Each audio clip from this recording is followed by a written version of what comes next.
Good evening. Good evening, ma'am. Good evening, ma'am. Very good Good evening. evening, ma'am. Ma'am. Good evening, ma'am. Huh? Ma'am, happy Teachers Day. Oh yeah, thank you so much. Happy Teachers Day, ma'am. Thank you, thank Happy you. Teachers Day, ma'am. Happy Teachers Day, ma'am. Teachers Day. Teachers Day. You all, thank you all, thank you all. I always, on the day of Teachers' Day, I just think of one thing that one, I definitely thank my teachers because education is the only tool which can change your fate the way you want. It gives you the life of your choice. And so I will definitely thank all my teachers on this auspicious day. And then one more thing is that in an honest confession, uh, a teacher, uh, what to say, the teacher's credibility is on the thing that if how much we are able to transform the knowledge to the students in a true sense, how much we can raise the spirit of the students, how much we can support the students to have the realistic goals and achieve them, uh, and respect each and every soul. So hopefully this journey this year will make me a little more matured, more tolerant, more humane, less judgmental, more acceptive, and I contribute meaningfully in your journey of learning. Thank you so much for your faith and love.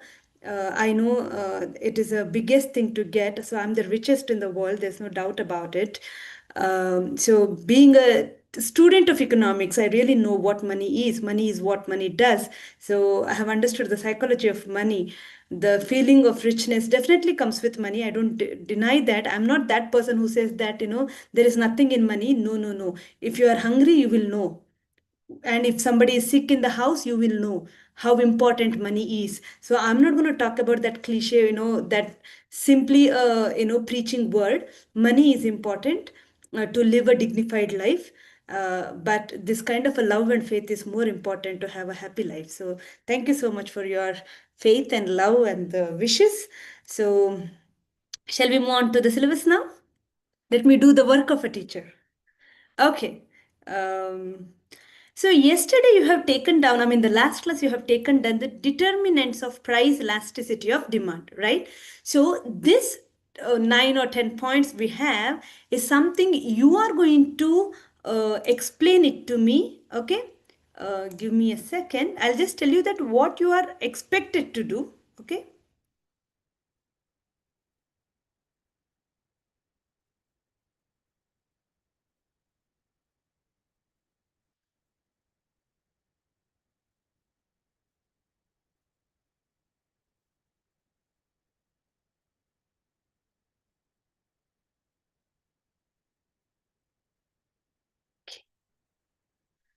Um, you have left some space between the points, right? That is to write, okay? Um, okay.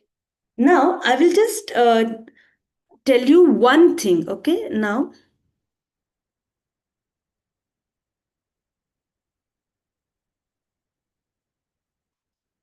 availability of substitutes.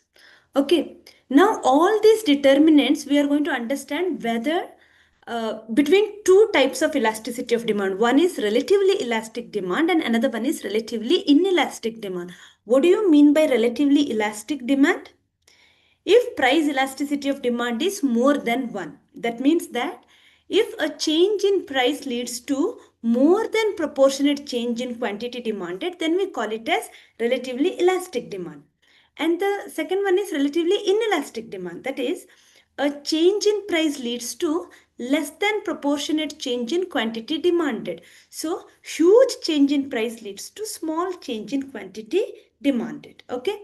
So, now availability of substitutes. So there are two types of goods. One with substitutes, another one without without substitutes. Okay, if that's the case, which one would have the greater elasticity of demand and which one will be with less elasticity of demand? Think and answer.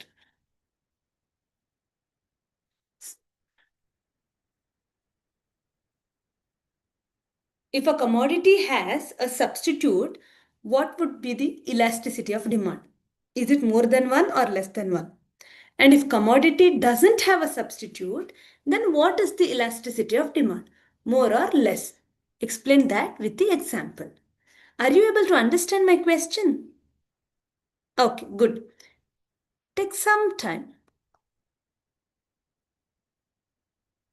Or maybe the first one, let me explain. Okay. So now a commodity with substitutes. Okay. A commodity with substitutes are relatively elastic. Commodity without substitutes are relatively inelastic. The reason is, let's say that commodity X, okay, which has a substitute. Okay.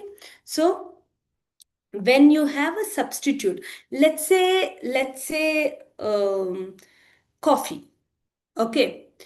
When price of a coffee increases, okay, if price of your coffee increases even by 5%, demand may decrease by 10% because people have a substitute. They will go to tea, right? If price of Coke increases, okay, even if there is a small change in the price of Coke, demand will drastically fall because people have a perfect substitute like Pepsi.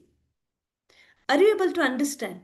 Okay, when there is a perfect substitute, okay, then people will go to another one. See, for example, if price of Airtel increases, people will just jump to Jio. We have a perfect substitute. Without even changing your number, you can continue. Am I right?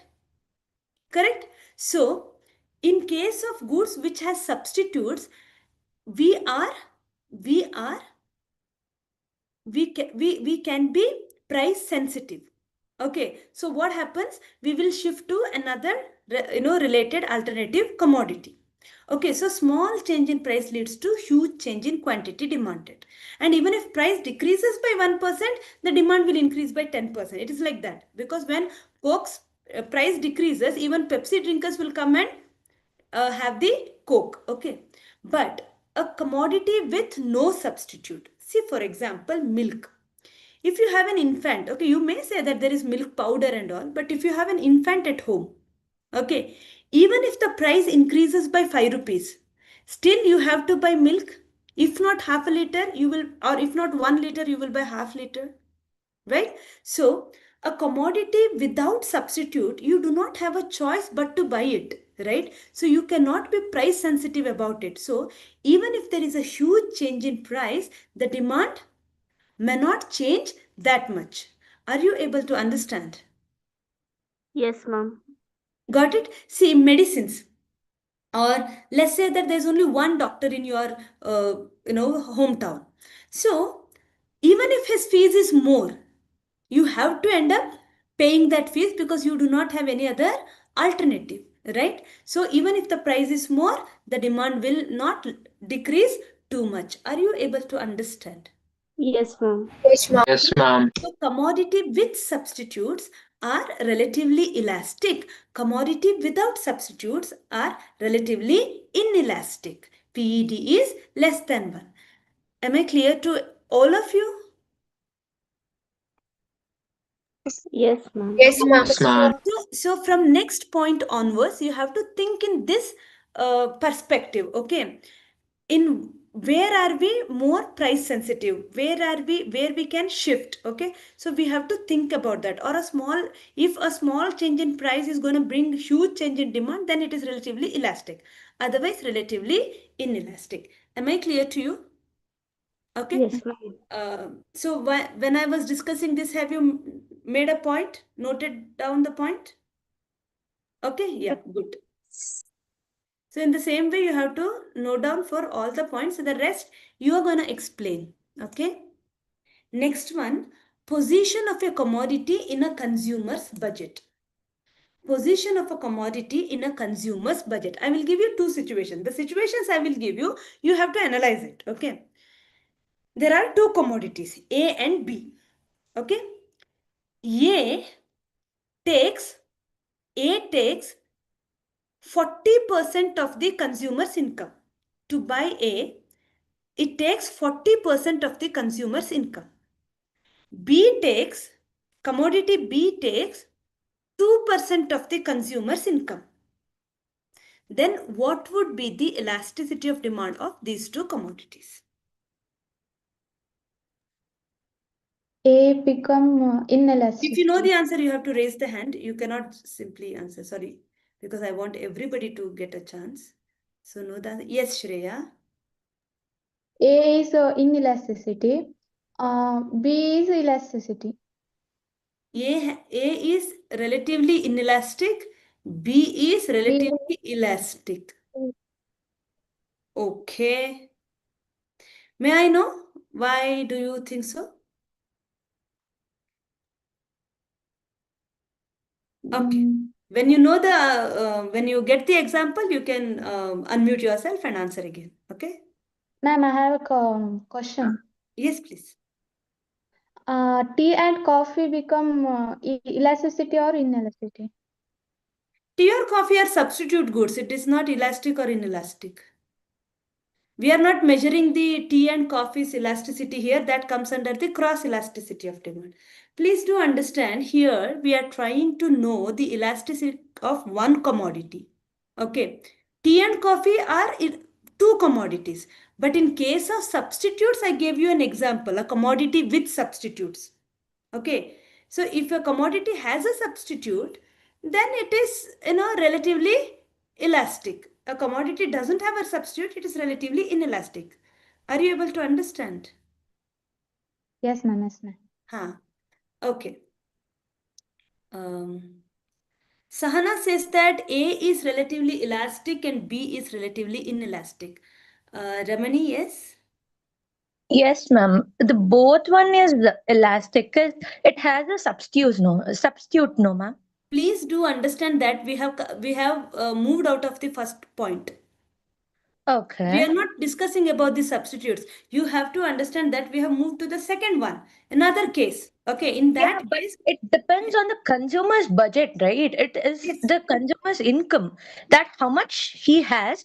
If it is the first one, he is giving him the 40%, it consumes 40% of income, then he will consume the second one. So it will be What a are you substitute. talking, Ramani? You are not understanding the question. No, no, ma'am. I'm just asking you. Is it a substitute of first A or B? Ramani, wait. Listen to me now Yes, with ma'am. calm mind. I am not saying whether a consumer will go for A or B. I'm not talking about the substitute. That chapter is over. First point is discussed, done, and dusted. Okay. Now I am moving to the second point. Another situation. In that situation, I am saying that there are two commodities which you will definitely buy. Okay.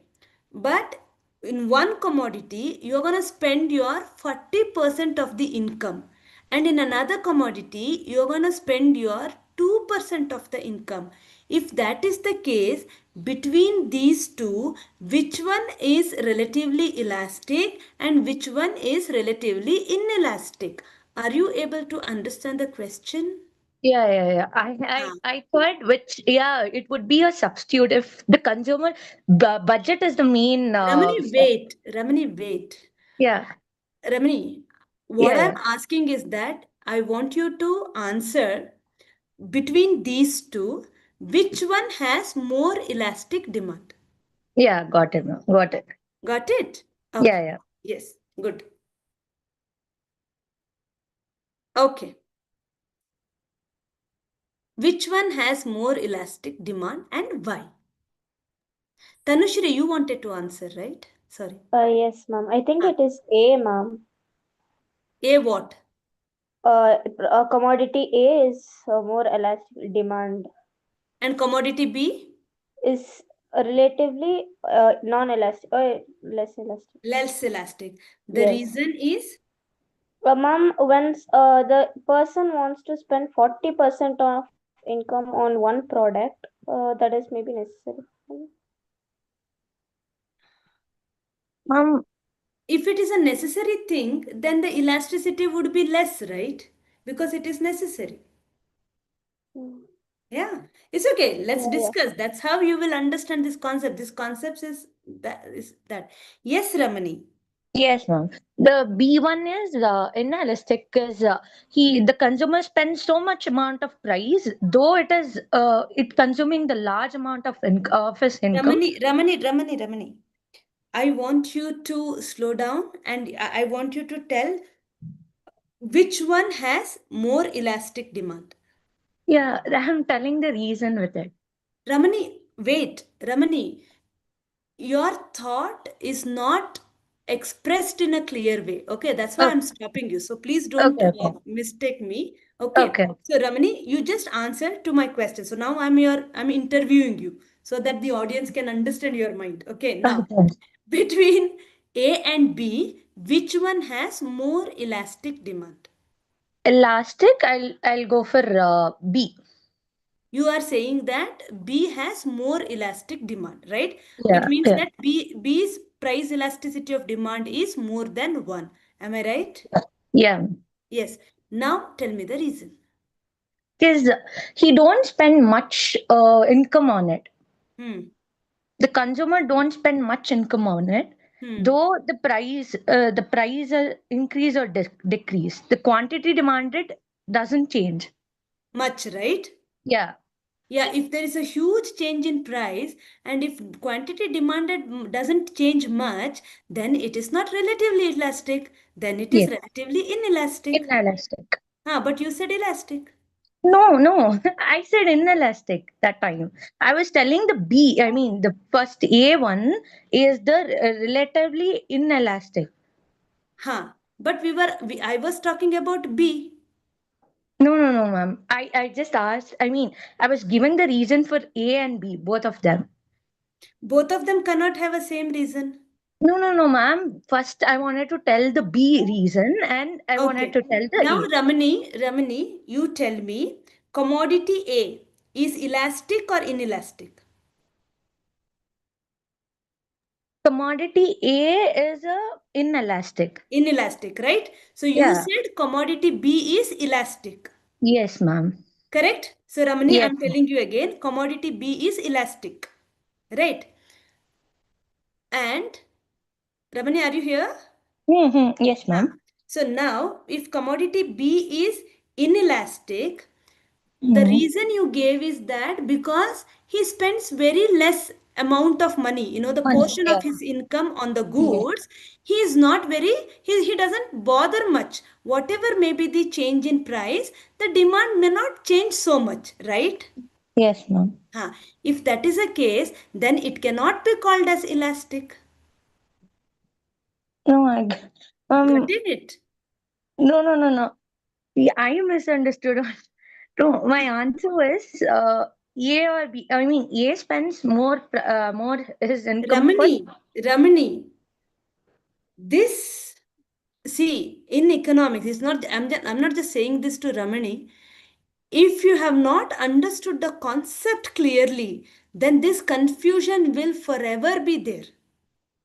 Okay.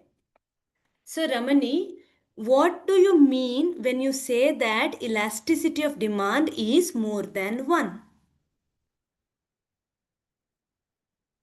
Ramani, got it? You got confused. Yeah, ma'am. Okay. Okay, now everybody.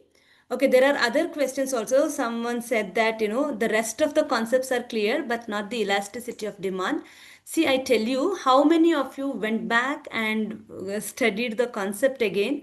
Only the classroom learning is not enough. Okay, so now I tell you one more time.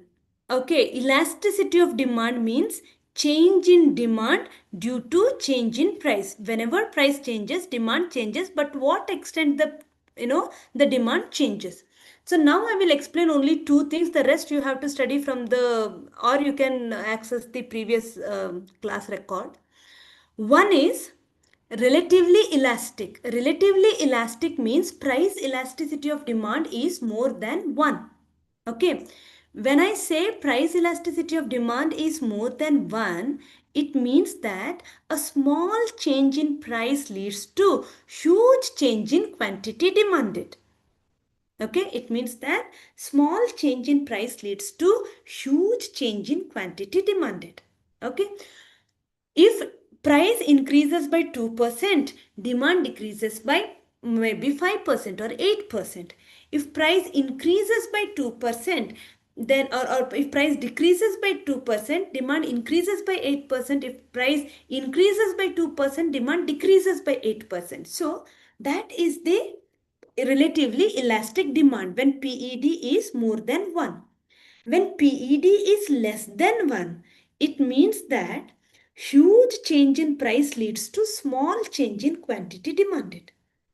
So, if price decreases by 20%, demand may increase only by 2 or 3%. Then it is called relatively inelastic. Are you able to understand? Clear with the concept? Yes, ma'am. Okay. Okay, now commodity A has 40% of a consumer's income and commodity B demands 2% of consumer's income. Okay, in this case, which one is relatively elastic?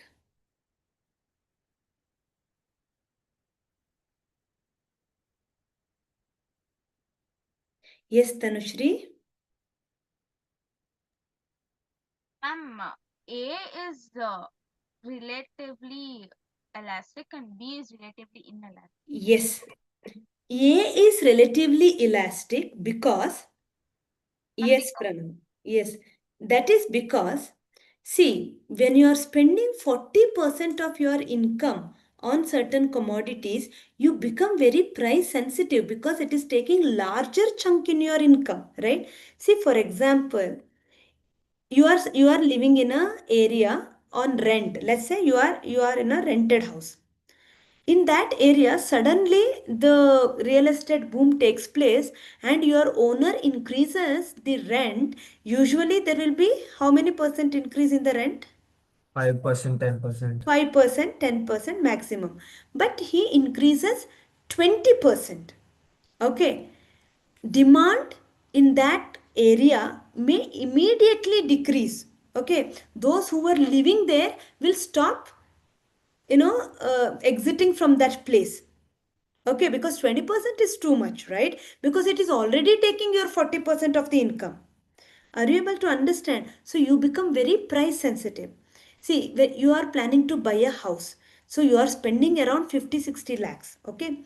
Now, when the price decreases even by 1%, the demand for flats or houses increases by more than 20-30% because more people would want to buy now, because even 1% decrease means it will reduce so much of, so much of money it will save. Are you able to understand? Yes, ma'am. Okay, Yes, ma'am. so, okay, now let's say the 2% one. Okay, you are anyway spending your 2%. Okay, even if the price increases by 5%, your demand will not differ much because it is not pinching your pocket. Am I clear to you? Are you able to understand? Yes, Yeah? Tanushri, Ramani, who all tried, good. I appreciate your initiative. Have you understood the logic behind the answer? Yes. Yes, ma'am. Yes. Okay, Yes, thank you. ma'am. Thank you. Okay, now the third one. Okay, this you have to tell me. Okay, this anyway already discussed. Okay, third one again I will tell. Nature of the need that a commodity satisfies. Is it a luxury good or a necessary good? If it is a luxury good, price elasticity of demand will be More. more than one. Very good. greater than If 1. it is a necessary good, then the price elasticity of demand will be Relatively inelastic. Relatively less. inelastic, less than one. Very good. Very good. Okay, now fourth one. Number of users to which a commodity can be put. Okay, number of users for which a commodity can be put. Single use, multiple use. Then what would be the elasticity of demand? Which one will have greater elasticity? Which one will have lesser elasticity? Think and answer. Single use will have greater elasticity. Elasticity is more than one, is it? Ma'am, single elasticity, even if the price changes, people will price if it is so it will have lesser than one. Multiple will have greater than one. Huh. So the yes, Anish. Ma'am, yes, ma'am. I only answered. Okay, sorry. Yeah. So the commodity which has a single use, okay, the commodity which has single use is relatively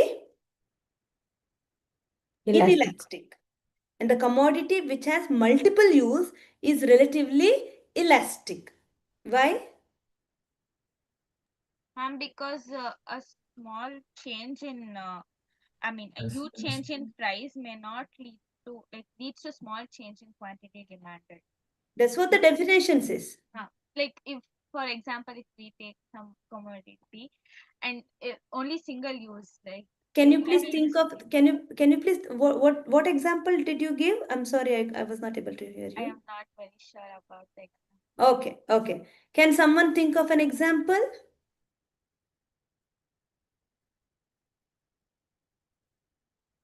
Single use commodity.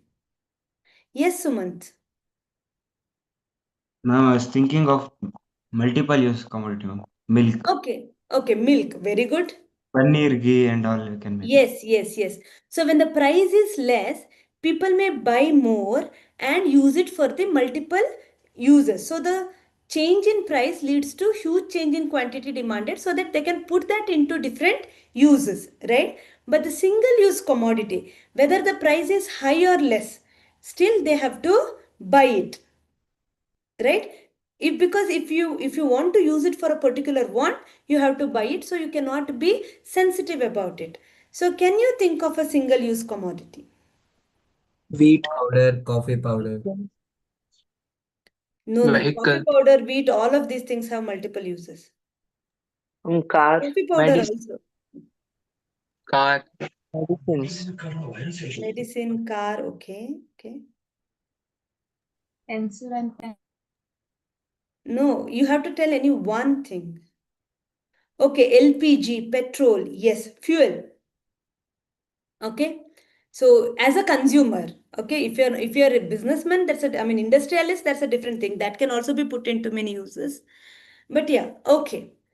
So LPG, cooking gas, it has a single use. You can use it only for cooking, but it is so essential that you cannot, though it has a single use, even if the price increases, you cannot reduce the demand much. Am I clear to you? Okay, the next one.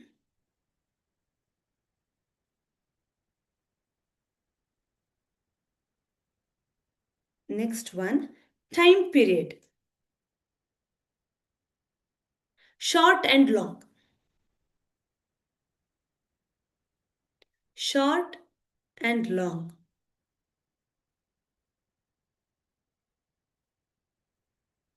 Yes, Tanushri. Mom, this is just a try. Yes, please.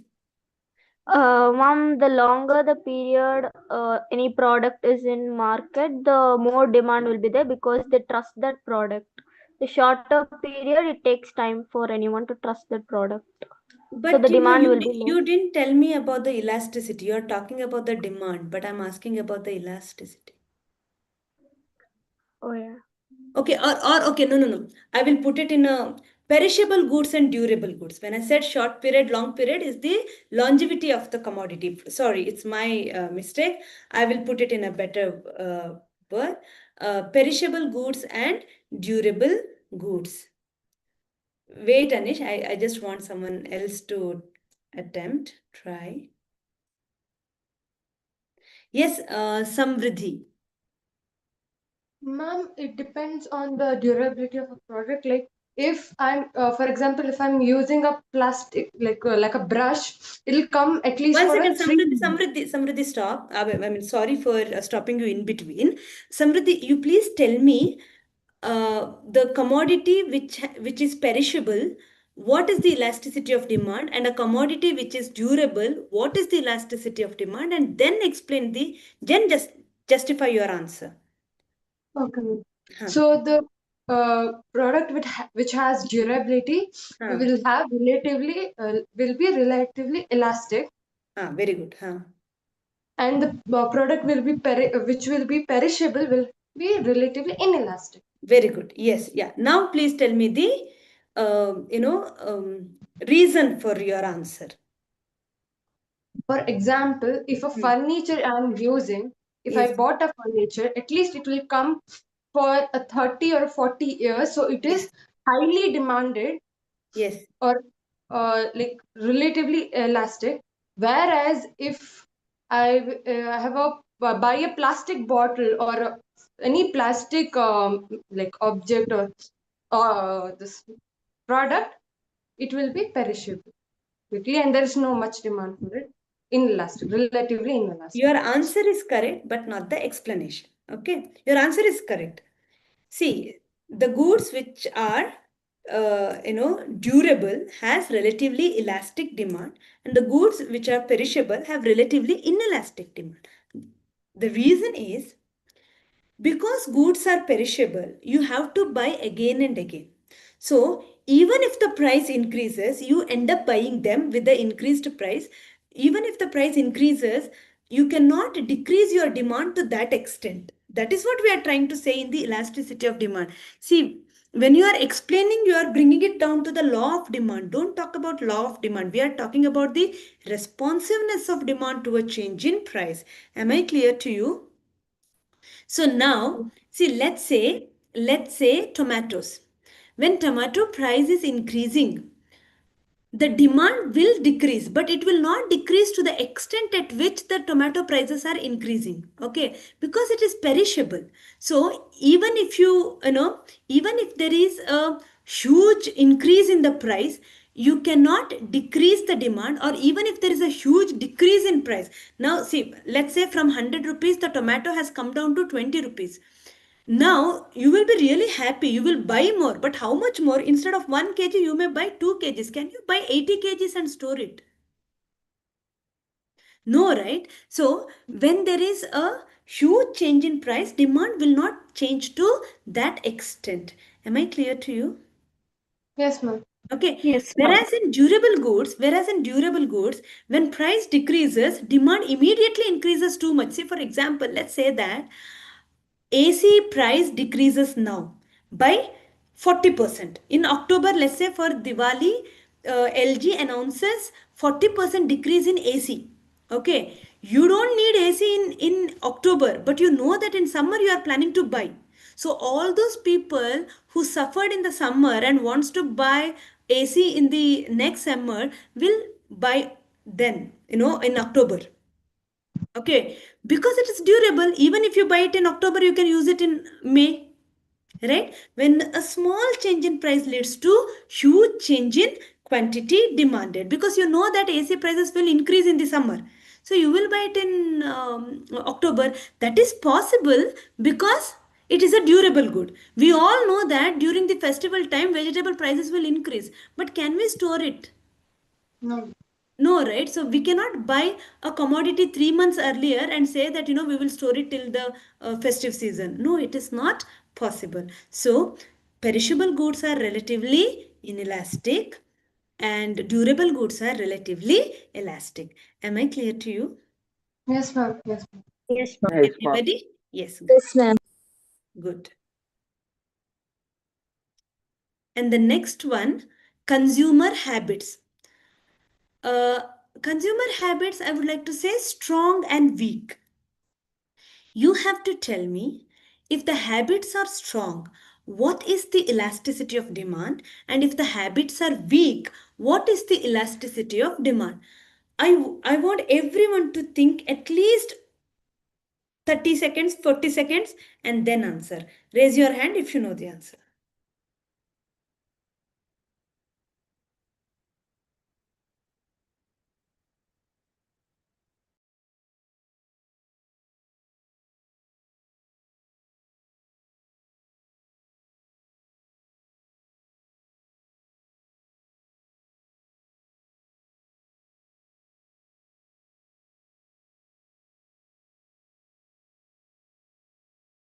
Yes, Kushal.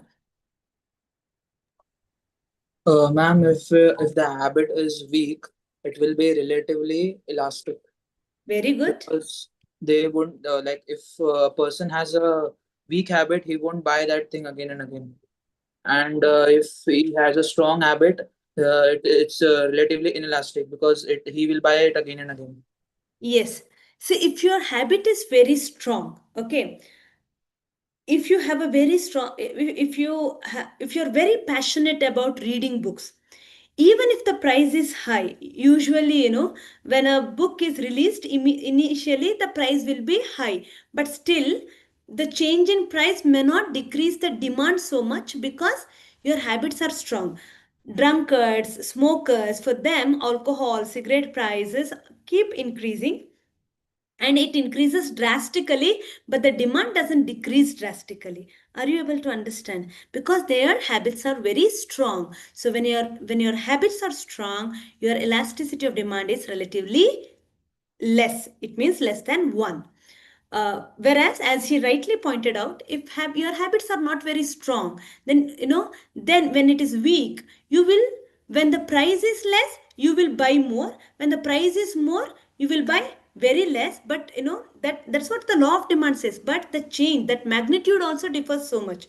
So a small change in price leads to huge change in quantity demanded.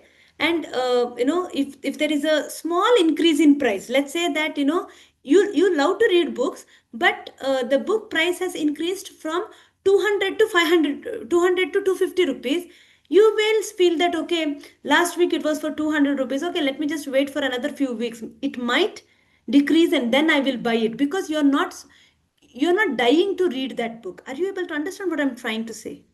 Right? And if there are any drunkards, I mean, there are many people who drink only when someone else throw party to them. They will not drink from their money. Okay, for such people, when the price is less, they will buy more. When the price is high, they will just wait for someone else to call them for a party. Right? Because with alcohol, without alcohol, they will survive. But if somebody is hardcore drunkard, then even when the price is high, their demand will not decrease too much. Are you able to understand? Yes, ma'am. Clear with the concept? Good. Okay. Now, next one is tide demand. Okay. This you have actually studied, like in a complementary goods case. Okay. So I can say two types are, one is independent demand and another one is tide demand. So what do you mean by independent demand? The commodity whose demand is not dependent on anything. Okay, that is goods with an independent demand.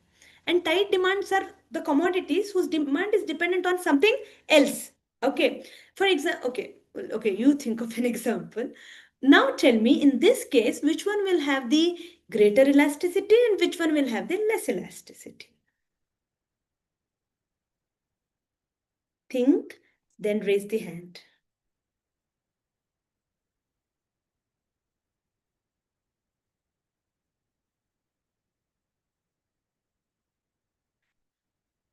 One is independent, one is tied with something else. Which one will have the greater elasticity and which one will have the lesser elasticity?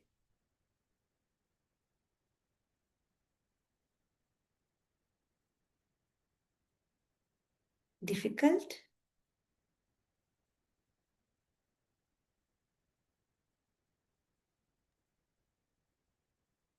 Tanushri, Ramani. Yes, Ramani.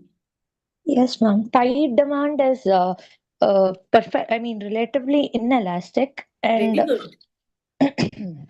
the other one, independent demand is relatively elastic. Very good. Can you give me an example for this? Yes, ma'am. Hmm. Tight demand has like a pen and ink. Without a pen, yeah, but without Yes, an ink, a pen cannot be used, and without a pen, ink alone cannot be used. correct. In independent demand, it is the same as a substitute good, which is tea and coffee. Yeah. Or anything, Yeah, yes, which can move yeah, independently. A yes, car yes, or any, yeah, I mean, anything. Maybe books, demand for books. They're independent. yes, Anybody can. Very yes, good. ma'am. Very Okay. good for two things. One, Ramani, the 30 minutes back you were so confused. Now you have so much of a clarity. Second one, the way you are expressing this also with so much of a clarity. So when you try to answer the first question, you were confused. So the way you were presenting it was also in a confusing manner. But now see the change. Okay, that is learning. Okay, thank you so much. So, Thank you. yeah. So as she rightly said, the commodity which is tied is relatively inelastic because your demand doesn't change according to the change in the price. Your demand changes, your change in demand depends on something else also, right? So even if the cartridge or ink price decreases largely, the demand cannot increase as long as there is no demand for printer, because cartridge or ink demand is dependent on printer or pen. Are you able to understand? Okay. And independent demand like books. Yeah, it can change. I mean, when a price decreases little bit, the demand may increase to any extent because it is independent. Clear? Good. Great. And then price range. Okay. I will write it as mid-range and extreme. Okay. Extreme is either too cheap or too expensive. That is one category. Another one is mid-range, neither too expensive nor too cheap. Okay. In this case, what would be the elasticity of demand? Those who know the answer, please raise your hand.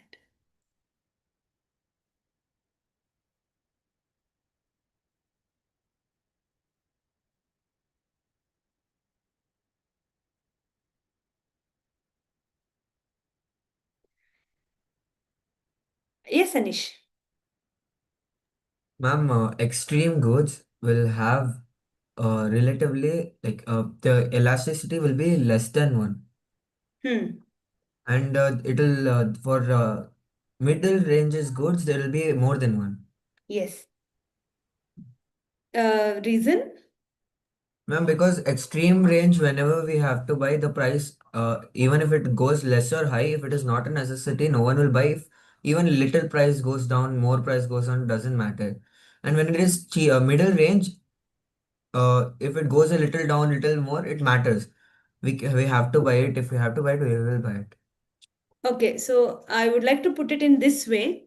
In case of extreme range goods, people are not price sensitive. See, for example, if it is very cheap commodity, whoever buys it, okay, let's say button, zip, okay, these things, they are very cheap, okay.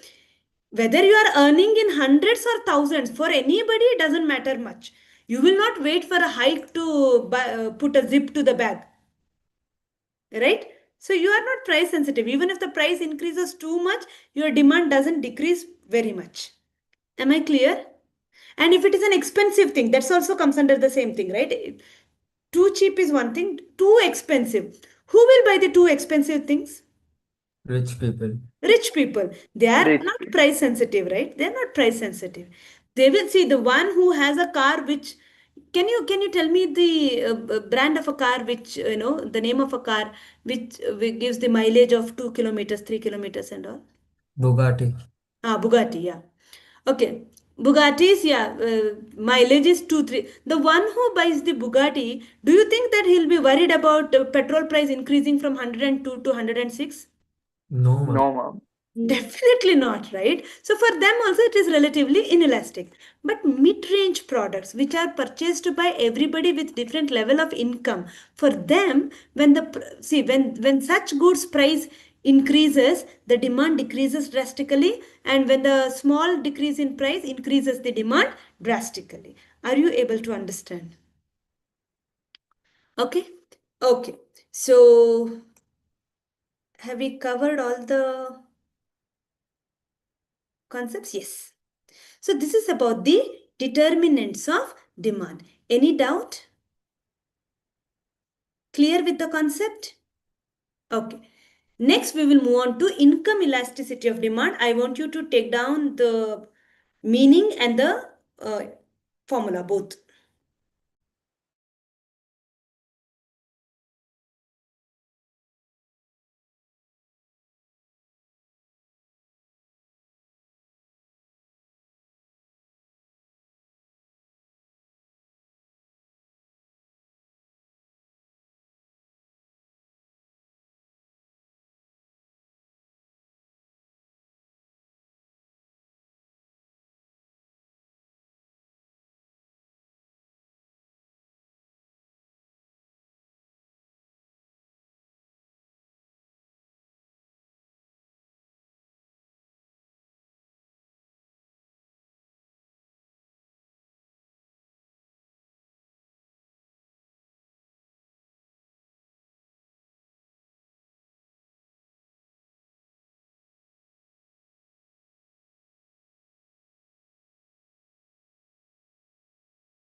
Have you completed?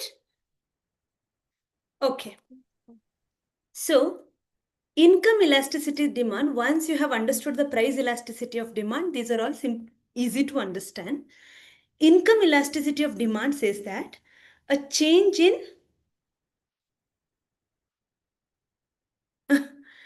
Kushal, okay, Kushal, what you have to write is that examples I have given so that you can remember these points. That's it. That is what you were supposed to write in those 8 points. Got it?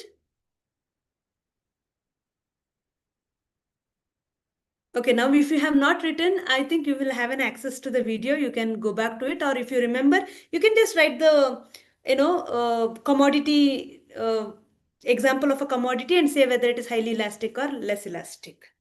Yes, ma'am. Yeah, great. So income elasticity of demand says that a change in income leads to change in demand, that we know, right? So if income increases, demand increases. If income decreases, demand decreases. But how much change can take place in demand due to change in income, that is measured by income elasticity of demand. So income elasticity of demand measures the responsiveness of demand to a change in income. See, earlier in price elasticity of demand, we studied it measures the responsiveness of demand to a change in price, right? So, income elasticity of demand measures the responsiveness of demand to a change in income. Are you able to understand? Clear with the concept? Okay. So, now take down 2 problems. See, instead of delta P, here there is delta Y. That's it. Okay. Okay. You can take one problem and then you can do the next one. Sorry.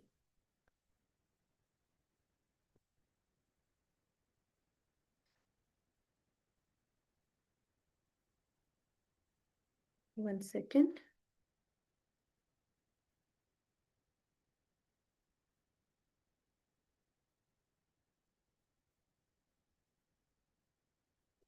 Income and quantity demanded.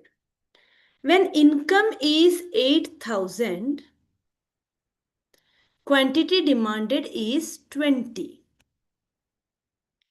When income increased to 10,000, quantity demanded increased to 50. What is the income elasticity of demand? Calculate and let me know in the chat.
10, ma'am. What is the income elasticity of demand? 600. 600. 6. 10. 10. 6. 6. So it is more than 1, right? Okay. Sorry, ma'am. That's okay. That's okay. I got it. You would have missed striking out the 2 zeros. Okay. Okay.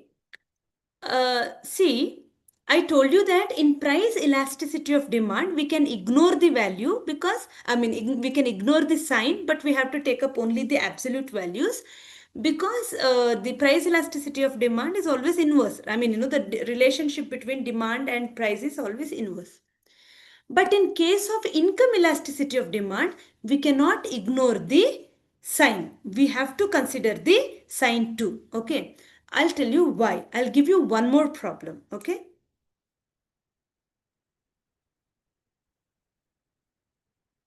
When income is 8,000, quantity demanded is 20, right? And when income increases to 10,000, let's say,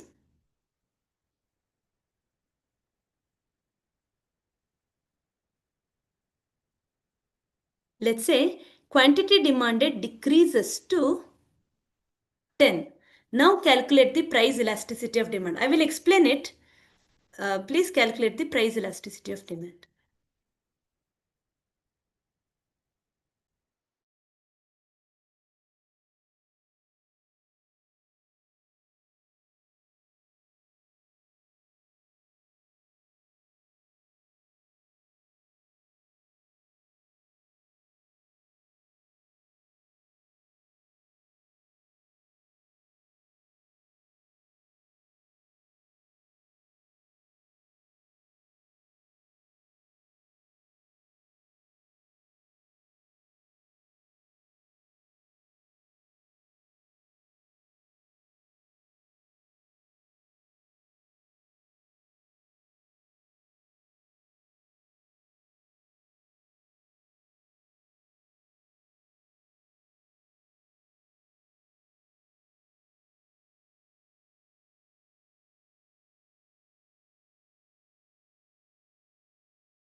Yes, Kushal.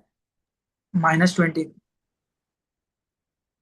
Minus Minus 2. minus 20? Minus 2. Minus 2. Minus 2. Okay. So if your answer is minus 2, but in an income elasticity of demand, we have always, in income elasticity of demand, okay, we have always understood that the demand and income are always positively related, right? That is the case in most of the situations, but you have studied two types of goods, right? Substitute goods and complementary goods. But there are one more classification of goods. Okay, yes, Atharva. There is one more classification of goods. They are called normal goods and inferior goods. Okay, be with me. I'm talking about another type of classification, normal goods and inferior goods. What are normal goods? Normal goods are those goods where the demand increases when the income increases. Okay, normal goods are those goods where the demand increases when the income increases, whereas inferior goods are those goods their demand decreases when income increases. Okay, and demand increases when the income decreases. When the income decreases, what kind of a goods they are? They are low quality, cheaply priced commodities. Okay, see, for example, let's say, let's say ragi. Okay, that is less priced, cereal pulse. Okay, now if price of ragi increases, then there is no way we can shift to something else because ragi is the lowest cost one, priced one. When the price of ragi itself has increased, people still have to buy it because they have to survive. Okay, See, in Western countries, when the price of bread increased, okay, still people have to live because meat is anyway expensive. If price of bread is increasing, meat is anyway expensive. So even when the bread price increases, okay, they will buy it. But they are buying bread because their income is not enough to buy the meat. But when but when their income increases, will they still keep buying bread? No. They will stop buying bread and they will shift to Meat. meat. Okay.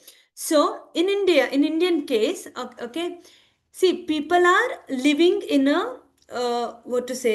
Let's say that people are living in a houses, shed kind of a houses because they can't afford a better roofed house. Once their income increases, do you think that they still want to live in such kind of a places?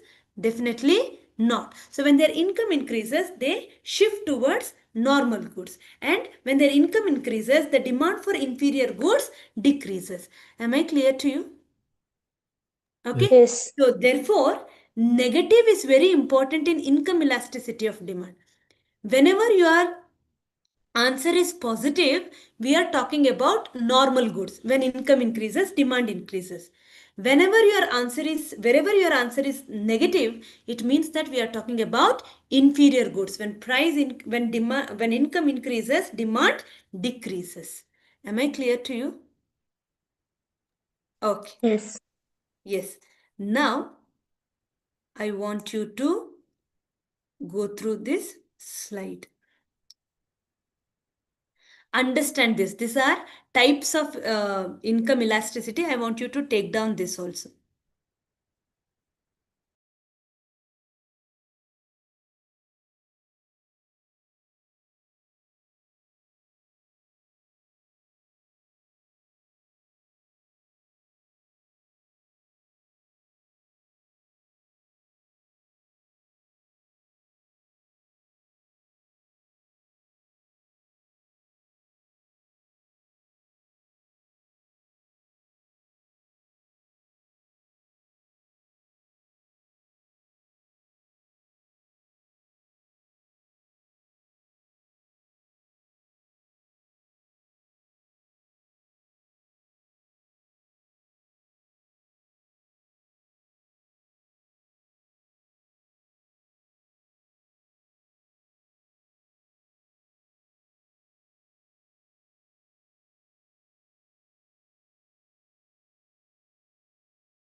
Ma'am, should we leave space in between the No, points? no, no, no, no, no, no need, no need.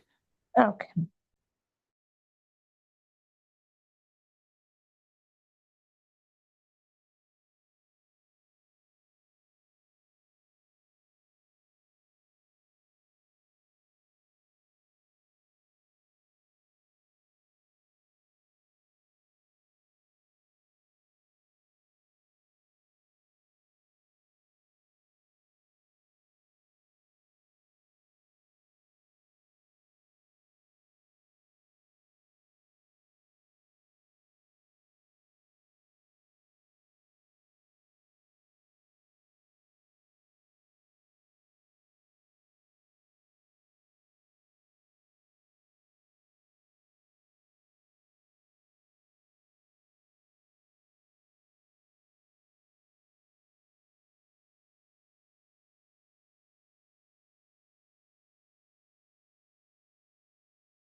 Done, ma'am. Okay. So EI is less than 1. Okay. What do you mean by EI is less than 1? Price income Relatively elasticity is less. inelastic. Relatively inelastic. So wheat is an example. So whether your income increases a lot or not, your demand will not change so much. Okay. That is relatively inelastic. Are you able to understand, Vikram? Yes. Ma'am. Yeah. And then EI is greater than 1, relatively elastic. Okay, EI is greater than 1, relatively elastic. What does that mean? A small change in income will lead to huge change in demand. So when your when your income changes, okay, a little bit, you will buy more of these things. Okay, like electronic gadgets, you move from one bike to the better bike, right? And then EI is less than 0. That means inferior goods. The third one is about inferior goods. So when your income increases, you will not buy it. Your demand decreases. EI is equal to 1. The example is given X, means it could be anything. Most of the times the comfort goods, luxury goods, as your income increases, your demand will also increase to the same proportion. Then EI is equal to 0. No matter whether your income increases or not, your demand will remain the same. Like I told you, buttons, zip and all. So you will not wait for your income to increase to buy more, right? They are so, they are not dependent on your level of income at all. So these are the examples for the types of income elasticity of demand. Are you able to understand? Is there any doubt in this? Shall we move on to the next one? Everybody clear with the concept? Yes, ma'am. EI is equal to 1 is also called as unitary elastic, right? Which one? EI is equal to 1 is unitary elastic. Yes, perfect. Yes, correct. Okay. Next one is cross elasticity of demand. Okay. Please take down this and write the equation.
Completed? Yes, ma'am. Okay. Yes. Yes, Okay. So this is cross elasticity of demand. Change in demand due to change in the price of its related commodity. Okay. So listen to me carefully. In the first two cases, in price elasticity of demand and in in income elasticity of demand, we were talking about the demand of one commodity and price of that commodity, or demand of one commodity and income of the consumer. But in this case, we are talking about two commodities. We are talking about price of one commodity and how does that impact on the demand for another commodity. So please listen to me. So basically we are talking about substitute goods and complementary goods both together. Prices of related goods. When we are trying to measure the elasticity of demand for a prices of related goods, it is called cross elasticity of demand. Am I clear to you? Okay, now be with me. What is cross elasticity of demand? A change in price of one commodity. Okay, it measures the responsiveness of demand for one commodity to a change in price of another commodity. So basically, we are trying to measure the demand for Y whenever there is change in price of X. Am I clear? Okay, so change in price, change in the demand of Y due to change in the price of X. That is called cross elasticity of demand. Am I clear? Okay, now please solve two problems. Okay, then I'll explain it. 1 second.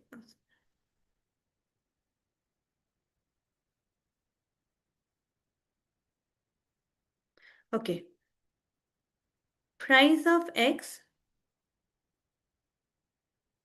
demand for Y. Okay, when price is 10, quantity demanded is 3. When price decreases to 6, quantity demanded, okay, quantity demanded increases to 8. This is one problem. Second problem, price of X and demand for Y. When price is 50, quantity demanded is 15. Okay. When price decreases to 30, quantity demanded decreases to 5. Okay. Calculate the cross elasticity of demand for both the goods, both the examples, and give me the answers together. Okay. In the chat box.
Then, ma'am. So one is minus 4.16. one is minus 4.16 and another one is 1.6. 1.66. okay.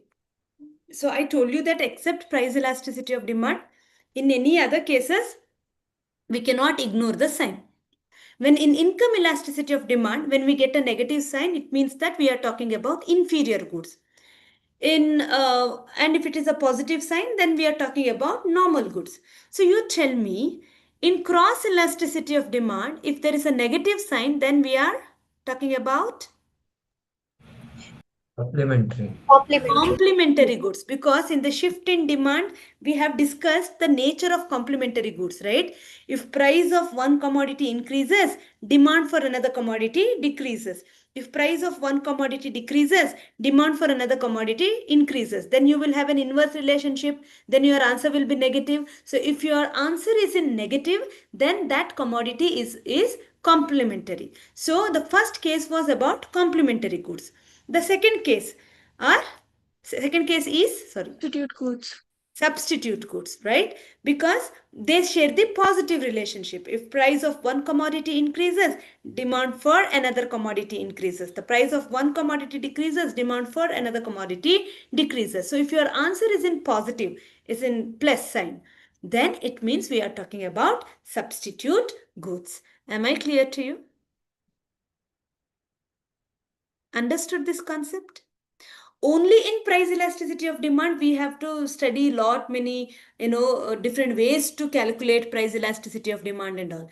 This is only this much, meaning types. Okay. And in cross elasticity, you need to know only this much. Okay. Then is advertisement elasticity. Please take down. See, I told you, once you know the price elasticity of demand, the rest only we are changing. Instead of delta Q, delta Y, delta QX, and now delta A. So please write it down.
Have you taken this down?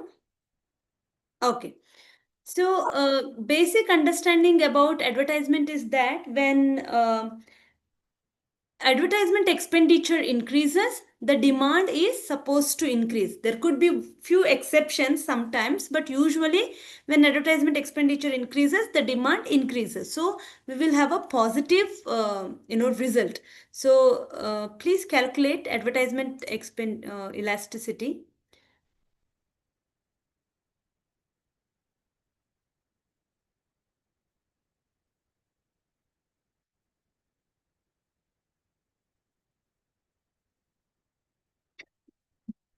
Advertisement expenditure quantity demanded.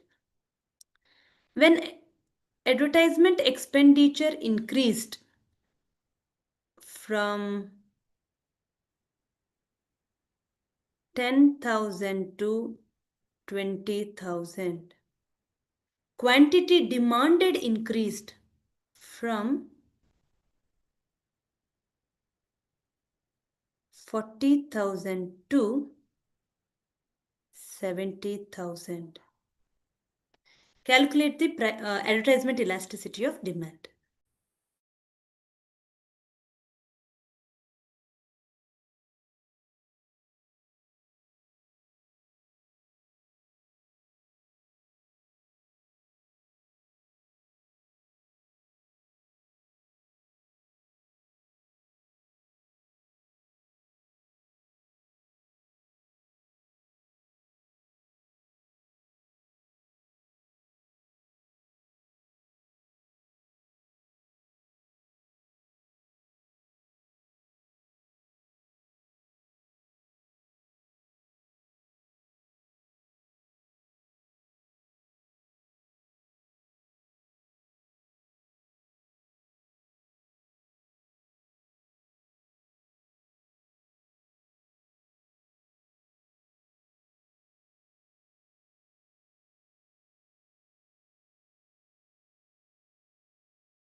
Yes, Kushal.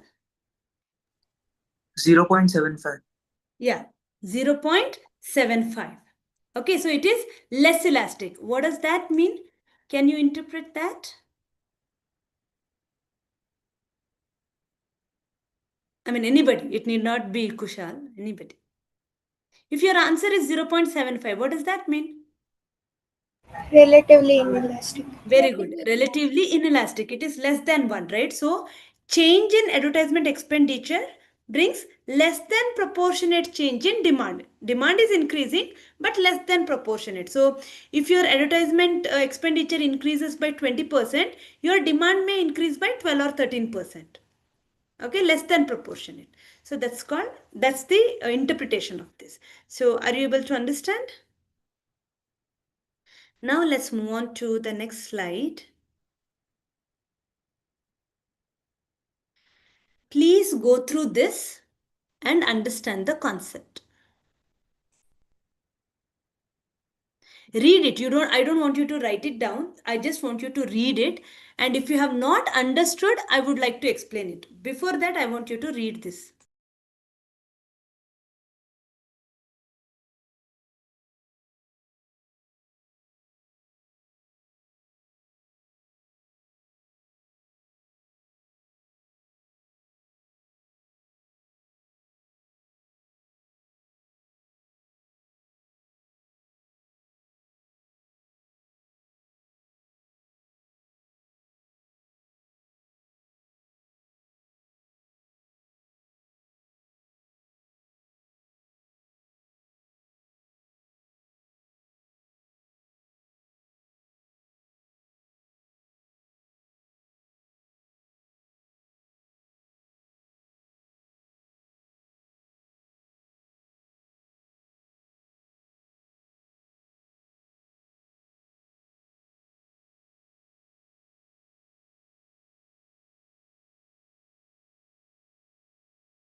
Okay. Were you able to understand? If EA is equal to 0, that means no matter what is the amount of advertisement expenditure, the demand will not zero. Perfectly inelastic. EA is more than 0 but less than 1. Relatively inelastic, like the one you got it in the answer, 0.75. Change in demand is less than proportionate to the change in the advertisement expenditure. If EA is 1, unitary elastic. Okay.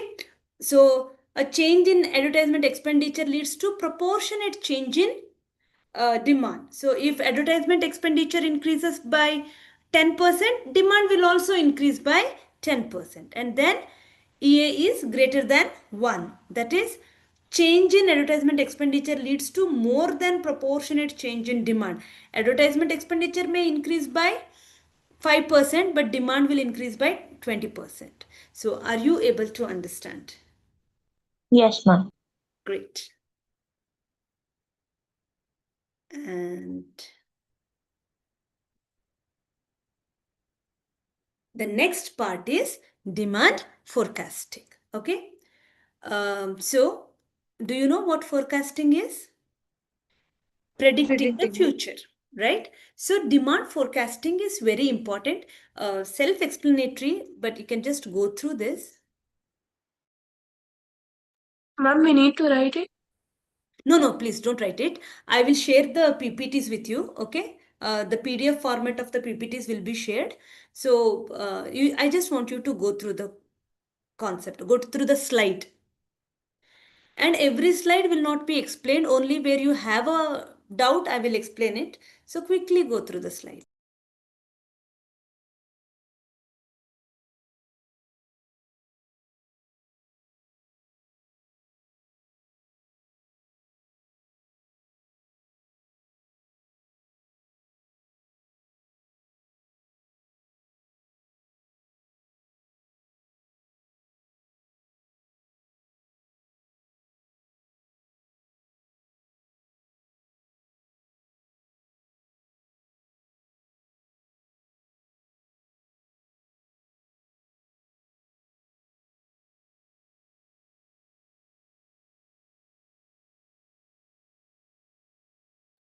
So basically, forecasting is to know the status or the nature of the, a commodity, demand before it occurs, right? Like in future, what would be the demand for ACs? In future, what would be the demand for chartered accountants? It could be for anything, right? So demand forecasting is predicting the future. So now why is it important? First, to plan effectively, and then make a decision how much to produce, how much to supply to the market, and how much raw materials to be purchased, right? It all depends on the demand for your product. And inventory management, how much stock to keep. So this is from the manager's point of view, production house's point of view, that you have to do the demand forecasting. Are you able to understand? These are all simple concepts. Okay, then we have demand forecasting. So it differs on the basis of the nature of the goods. Okay, producer goods and consumer goods. What do you mean by producer goods? Producer goods are those goods which are purchased by the producer to produce something else, like machines, raw materials. All these are producers goods. Okay, in fact, raw materials are intermediate goods. Okay, machines are producer goods. So the demand for producers goods are less compared to the demand for consumer goods. Are you able to understand? Because consumer goods are consumed by all. Producers goods are consumed by only by the producers. So the demand for consumer goods are more compared to the producers goods. So accordingly the forecasting will also change. Are you able to understand? Okay. The next one is durable goods and non-durable goods. You tell me which one will have more demand? Durable. Non-durable goods will have more demand because it is perishable. You will demand it again and again. You will buy furniture, as Ramanin, did Ramani say that perishable goods and durable goods? So huh, yeah, no, as you know, when we discussed about the durable goods and the perishable goods, see, the durable goods case, we buy only once. Okay, somebody from PPC said that, right? Yeah, the durable goods we buy only once, but milk, perishable goods, we buy again and again, right? So the demand for non-durable goods is always higher compared to demand for durable goods. Am I clear to you? And then derived demand and autonomous demand. So derived demand depends upon the tied one, right? Tied demand. Autonomous demand is independent. So usually the demand for autonomous goods are higher compared to demand for tied goods. Industry demand and firms demand, that will change. What is firm? One individual production unit. Like Raymond is a firm, CRM is a firm, they belong to textile industry. So industry demand will be different, firms demand will be different. Industry demand will always be huge, so the forecasting will also change. Short run demand and long run demand. Some commodities have only short run demand, okay, like masks and sanitizers had short run demand, whereas some commodities have long term demand, right? So which will be demanded probably throughout the year or for many years. So then the demand will be more. And then we will discuss methods of demand forecasting. Okay, this is the last this is the last slide in this unit.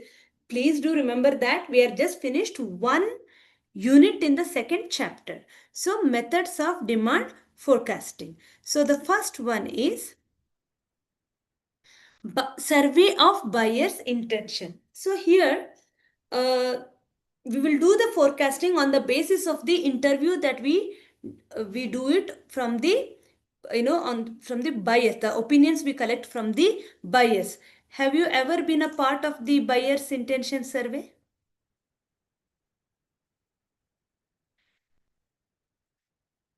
When you use an app, it will ask, how did you like this app? When you go to a restaurant, when you go to jewelry shop, they will ask, can you please fill this feedback form? All these are basically surveyors, survey of buyer's intention. Am I clear? Okay, that is one way to do the demand forecasting. And another way is collective opinion method. Okay, in collective opinion method, the firm will collect the or the the demand forecasters will collect the opinion from different stakeholders. See, let's say that you want to know about the quality of no, the demand for a product for a car. So you will collect the data from consumers, wholesalers, and showroom and sales personnel, right? From different point of view, from different perspective, from different stakeholders. When you collect the data and forecast the demand, that is called collective opinion demand. And then we have expert opinion method. It is also called as Delphi method, DELPHI. Okay, you can take it down. It is also known as Delphi method, DELPHI. See, for sometimes for the demand forecasting, they will go for the experts. See, for example, stock market. Everybody cannot comment on that. There are business analysts, there are stock market analysts, they are the experts. Okay, so the data will be collected from them. Are you able to understand? Yeah. And then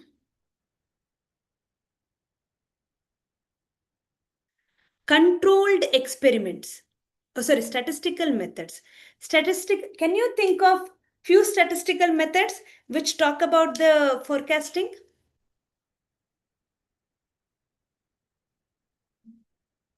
You have already studied. Time series. Yes, very good. Time series analysis, regression analysis, LPP, right? Linear programming, right? So all these are different ways to measure the or do the forecasting. Okay. And then we have controlled experiments. That is, you will have trial group and non-trial group. Okay, one group will be controlled group, and when you try on them, what see most of the times in the medical science it happens, right? So they experiment it on a part of few people, and then they will generalize it. The same thing can happen in economics also. So that is called controlled group. And then the last one is barometric method of forecasting. The last one is barometric method of forecasting. What does that mean? If you are predicting the future on the basis of the past data, past experience, then it is called barometric method of forecasting. Am I clear to you? See, for example, when COVID broke out, the virologists said that this is going to be here for 2 to 3 years. How did they say that? They had a past data, swine flu, and during the World War, few pandemics broke out. Okay, so on that basis, they said that this will, but after few months, the virus becomes weak. That's what they have discussed. That's what they have analyzed, right? And that's how it happened. So they forecasted it. So this is barometric method. Am I clear to you? Are you able to understand? So it's like, last World Cup, last Olympics, these goods had greater demand. So this Olympics, what might happen? So on the basis of the previous record, you are forecasting the future. Am I clear? With this, we have completed the first unit, which talks about the demand. Clear with the concept? Any Yeah. doubt? Yes, ma'am. Okay. Clear with the concept. Okay. So I'm left with another 10 minutes. I think we should do some MCQs so that you will know whatever you have understood, are you able to apply that to the MCQ kind of papers? Okay. Give me a second.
Okay. You can answer these questions, and now please take down the same question number. Okay, 6, 7, 8, whatever. Okay, in between sometimes I will miss it if the supply concepts comes. Because when you are checking the answers you will get confused otherwise if you write 1, 2, 3. So let's go with, yeah, answer the 6, 7, 8.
Shall I scroll it down?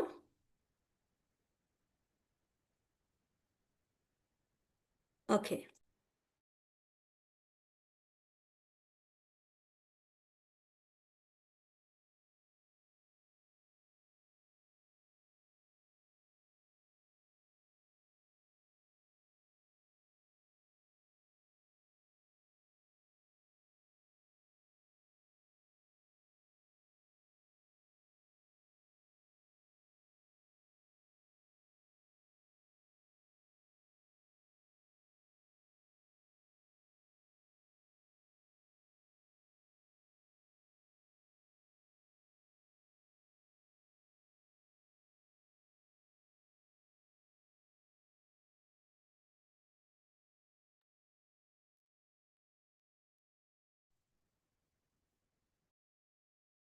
Shall I scroll it down further?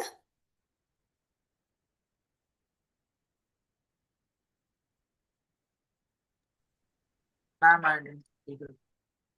Ma'am, ninth question was repeated.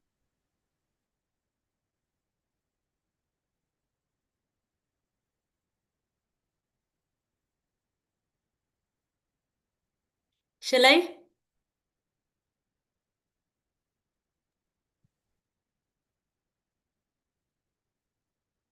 Okay.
Have you completed till 15? Yes, ma'am. How many questions have you attempted now? 15. 9. 9, right? Okay, good. Let's look at the answer. Yes. Check the answer.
Did you check the answer?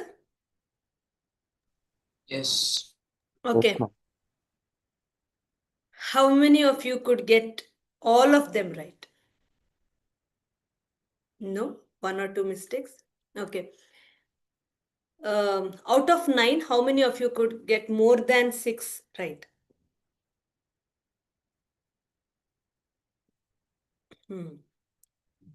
Good. Okay. Okay. Good. This once you practice this kind of a question, you will be better. Most of you have got it. Those who haven't got it, don't be disheartened. You will learn it. Thank you so much for listening to me. See you in my next class. In the next class, we will start a new unit of the same chapter. Okay. Thank you so much. Take good care of yourself. Thank you, ma'am. Bye. Thank you, Bye, ma'am. ma'am. Bye. Ma'am. Thank you, ma'am. Thank you.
Hello, friends. Good evening. Good evening, sir. Good evening, sir. Good evening, sir. Good evening, sir.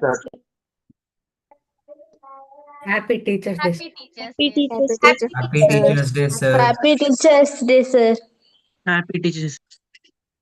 Thank you, guys. Thank you so much. Shall we start? Yes. Yes, Before sir. I forget, I think it was already announced in yesterday's class. You have a session at 9 o'clock. Yes. It's a maybe half an hour session. So do not miss it. It's compulsory for everyone to attend. Okay. So do not miss that session. Anyhow, in the session itself, sir will be guiding you on what needs to be done there. Okay. Thank you so much. Fine. Shall we start? Yes. Thank you, Faiza. Thank you. Yes. What did we discuss in the last class? We completed the first unit. Correct. We discussed about ogives and frequency curve. Right. In ogives, we use cumulative frequency. If I use less than cumulative frequency, that ogive is called? Less than type of. Yes, less than type ogive. And if we use more than cumulative frequency, it's called more than type ogive. If I plot, if I get both the ogives together in a graph, which is that measure of central tendency I can calculate? Median. Median. N. Very good. I can calculate median. Similarly, I can also Yeah. calculate the other partition values. Correct. Then with that, we went on to frequency curve. In frequency curve, it's just a freehand curve that we will be drawing using frequencies. Correct. There are, depending on the pattern that we get, there are types of frequency curves. Bell-shaped curve starts from minimum, reaches the peak at the center, and again falls back to the minimum at the end. Whereas U-shaped curve is ulta, starts from maximum, reaches the minimum at the center, and again raises back to the maximum at the end. J-shaped curve starts with minimum, reaches the maximum at the end. Inverted J shape is ulta. If we have all of these or any of these combinations together in a curve, then it is mixed curve. Correct. These are the concepts that we learned there. And then we went on to measures of central tendency. We understood what is central tendency. That's the tendency of the observations to cluster around that center value. That central value is called average. Average. Correct. Yes. To calculate that, we have measures of central tendency. We have different measures of central tendency. Why do we have different measures? Because there is some certain criterias for ideal measure of central tendency. Right? Certain criteria for ideal measure. None of them satisfy all the criterias. Therefore, we have different measures of central tendency, of which we were discussing the first one, arithmetic mean. Correct. Sum of the observations divided by the number of observations. That is the concept of arithmetic mean. There, what did we do? In case of raw data, we have to just add them. Summation x divided by n. Right? We have to just add the values given divided by the number of observations. We get the arithmetic mean. In case of discrete observations, we have x and f. What's the thing that we have to do there? We have to first calculate X into F point. X into f into x, correct, fx. So first, once we get fx, summation fx divided by capital N. What is N here? The total number of frequencies. Summation f, correct, total of the frequencies. Perfect. So that gives us the arithmetic mean in case of discrete distribution. In case of continuous distribution, I have class intervals and frequency. So to get fx, I want x. What is x here? Class point. The midpoint, the class mark. Very good. The midpoint of the class interval would be the value of x. So once I get x, f into x, summation of x by n, same formula. Right? These were the concepts that we learned. Then we also solved two problems in the exercise. Right? The first one and the second one we had discussed. Everyone till here? Anyone has any doubts? No, sir. No, sir. No. Excellent. So if that is the case, if you look at the last problem that we solved, it had voluminous calculations involved. Correct. 5-digit numbers, etc. we got. So it takes time. There are chances that we go wrong there. Right. All those things can happen. So in such cases, we might apply an alternative method to calculate the arithmetic mean. Okay. So what is this alternative method? We have a formula there. We will first discuss the formula for calculating that, and accordingly we'll solve the same problem, the second question itself, using that alternative method. Now here what do we do is, to start with itself, we would assume a number, a value as an arithmetic mean. Before getting the arithmetic mean itself, we will assume a value as arithmetic mean. We call it A, assumed mean. What value has to be considered? What value should be assumed as mean? Any number can be considered as assumed mean. Any number. But why are we doing this? Why are we applying this particular formula? For easing our calculations. So for easing of calculation, what value has to be considered? Any of those values given in X. Any of those values given in X, the midpoint. Preferably the center value, the middlemost value there should be considered as assumed mean. Then your calculation would be the simplest one. Once you get A, what are we supposed to do? We have to calculate D. What is D? D equals X minus A by C. What is X? Midpoint. Correct? The value that we already have. Midpoint. Is A? Assumed mean. Yes, Assumed assumed mean. mean. Perfect. Which we have already taken. Then what is C? Class C width. of the class. Very good. Class Class length. size. C is the class length or width of the class interval. By doing this, you get the values of D, which would be very, very small values. Then what are we supposed to do? If I had class interval and frequency, I would have taken X, I would have done F into X. Here, instead of X, what did I do? I converted X into D. D. Yes, correct, Ramani. So we take F into D. F into D, add up, summation F into D. Then, what was the arithmetic mean formula? Summation Fx by N. Correct. Here, instead of X, we have taken D. So, summation Fd by N. However, how did you get Fd? I got D by dividing C. Since I divided C there, multiply by C. Since I subtracted A there, add A. A plus summation Fd by N into C would be the formula for calculating arithmetic mean. It's logical. The formula is very, very logical. Did we get this? Yes, sir. Yes, sir. Yes, normal, simple calculator is allowed, not scientific. Okay. Yes. Okay. Fine. So this is how we get the shortcut, or is not shortcut technically, alternative method. Alternative method of calculating arithmetic mean. Okay. What you can do is first write this formula.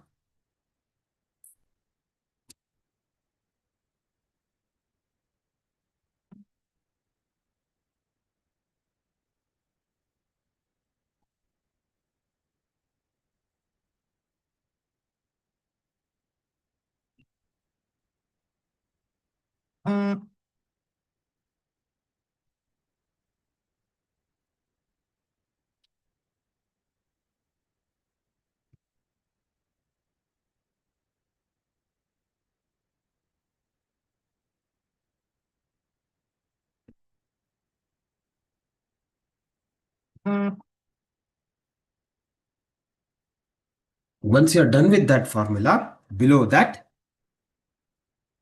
D is equal to X minus A by C.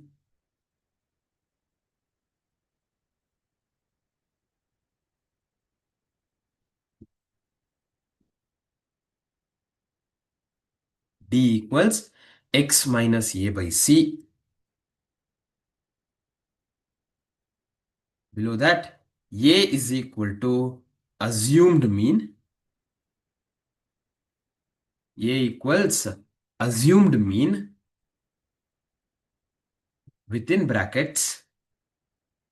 Any value can be taken as assumed mean.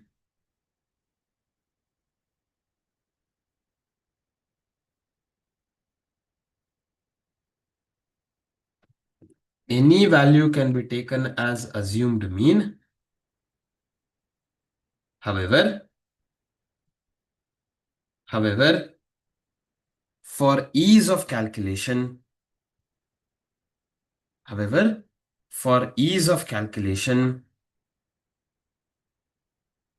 consider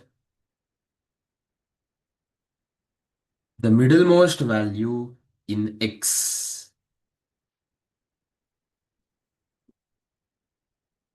Consider the middlemost value in X.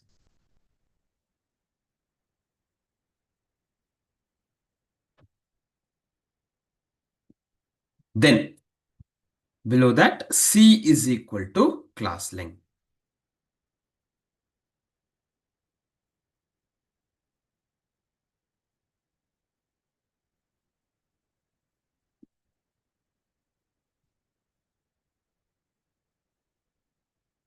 C is equal to class length. Is that clear? Yes. Below that,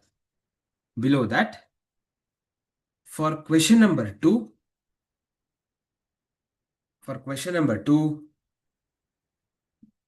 solving it under this method,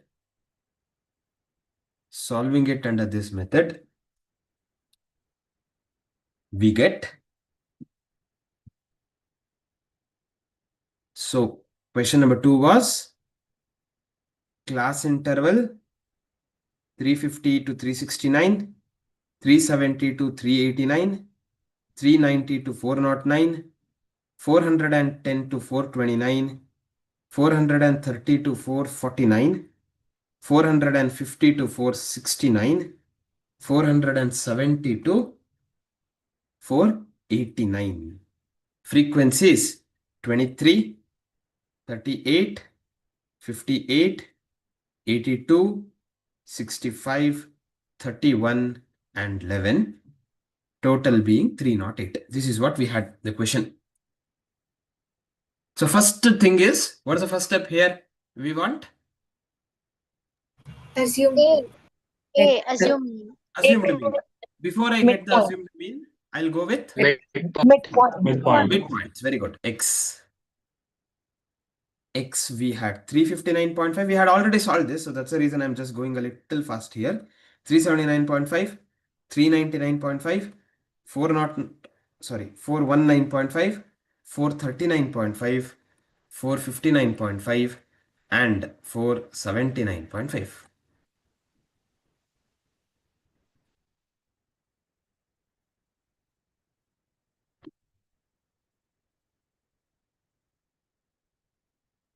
For 79.5. Okay. Now, yes, we want assumed mean A. Now, we have discussed that, yes, we can take Middlemost. any value, however, preferably, correct Faiza, we'll take the middlemost value here. Which is the middlemost value of X? Class interval 410 to 428. Very good. That is 419.5. Correct? That's the middlemost value of X. So I'll consider A as 419.5. Then we want D. D is equal to X minus A by C. Here, what is C? Class length. Correct. What's the class length here? 20. 20. Correct. 20. Class length is difference between the class boundaries. Correct. 369.5 minus 349.5. 20. 20 is the class length. So X is 359.5 minus A is 419.5 divided by 20. This is 359 minus 419 is 60 minus 60 divided by 20. We get minus 3. Minus 3. Same way, 379.5 minus 419.5 divided by 20. 379 minus 419 is minus 40 divided by 20 minus 2. 399.5 minus 419.5 divided by 20. 399 minus 419 is minus 20 by 20 minus 1. 419.5 minus 419.5 by 20. 0 is the numerator. 0 by 20 is 0. 439.5 minus 419.5 divided by 20. 439 minus 419 is 20. 20 by 20, 1. 459.5 minus 419.5 divided by 20. 40 divided by 20, 2. 479.5 minus 419.5 divided by 20, 60 by 20, 3. So we get minus 3, minus 2, minus 1, 0, 1, 2, and 3. Okay, these are the values of D. In the formula, we had F into D. That's the next step. So look at the thing. See, we had 359.5. From that, we made it to get converted into minus 3, single digit. Correct. So this makes the job easier now. F into D. 23 into minus 3 is minus 69. Correct. Then 38 into minus 2 is minus 76. 58 into minus 1, minus 58. 82 into 0, 0. 65 into 1, 65. 31 into 2, 62. 11 into 3, 33. Then we want Minus 43 is the total. summation F into D. How much do we get? Minus 43. Minus 43. Very good. Yes. Minus 43 is the total. Now we know the formula. X bar is equal to A plus summation FD by N into C. A is 419.5 plus summation FD is minus 43. N is 308 into C is 20. 419.5 plus minus 43 by 308 into 20. We get minus 2.7. Minus 2.7. minus 2.79. Correct. So 419.5 minus 2.79. We get 416.71. Go back to the previous answer that we got. We got the same answer, 416.7078, which is 416.71. Yes, sir. Yes, we get the same answer.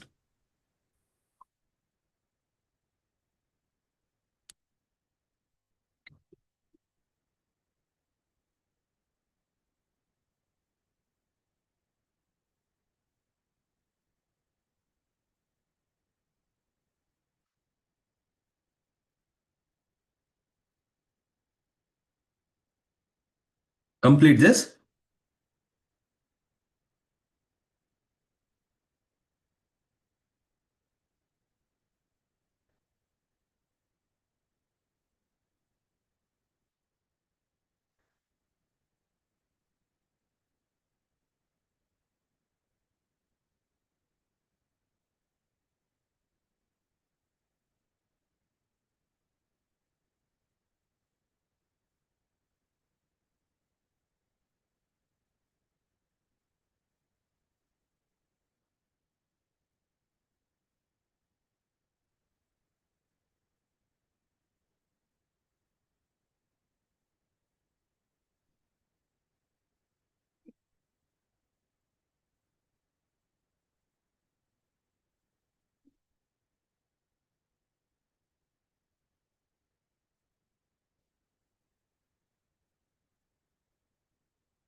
Done.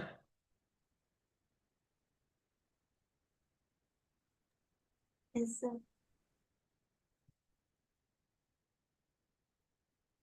So can I move on to the next question? Yes, Yes, sir. sir. Yes, sir. Yes, very good.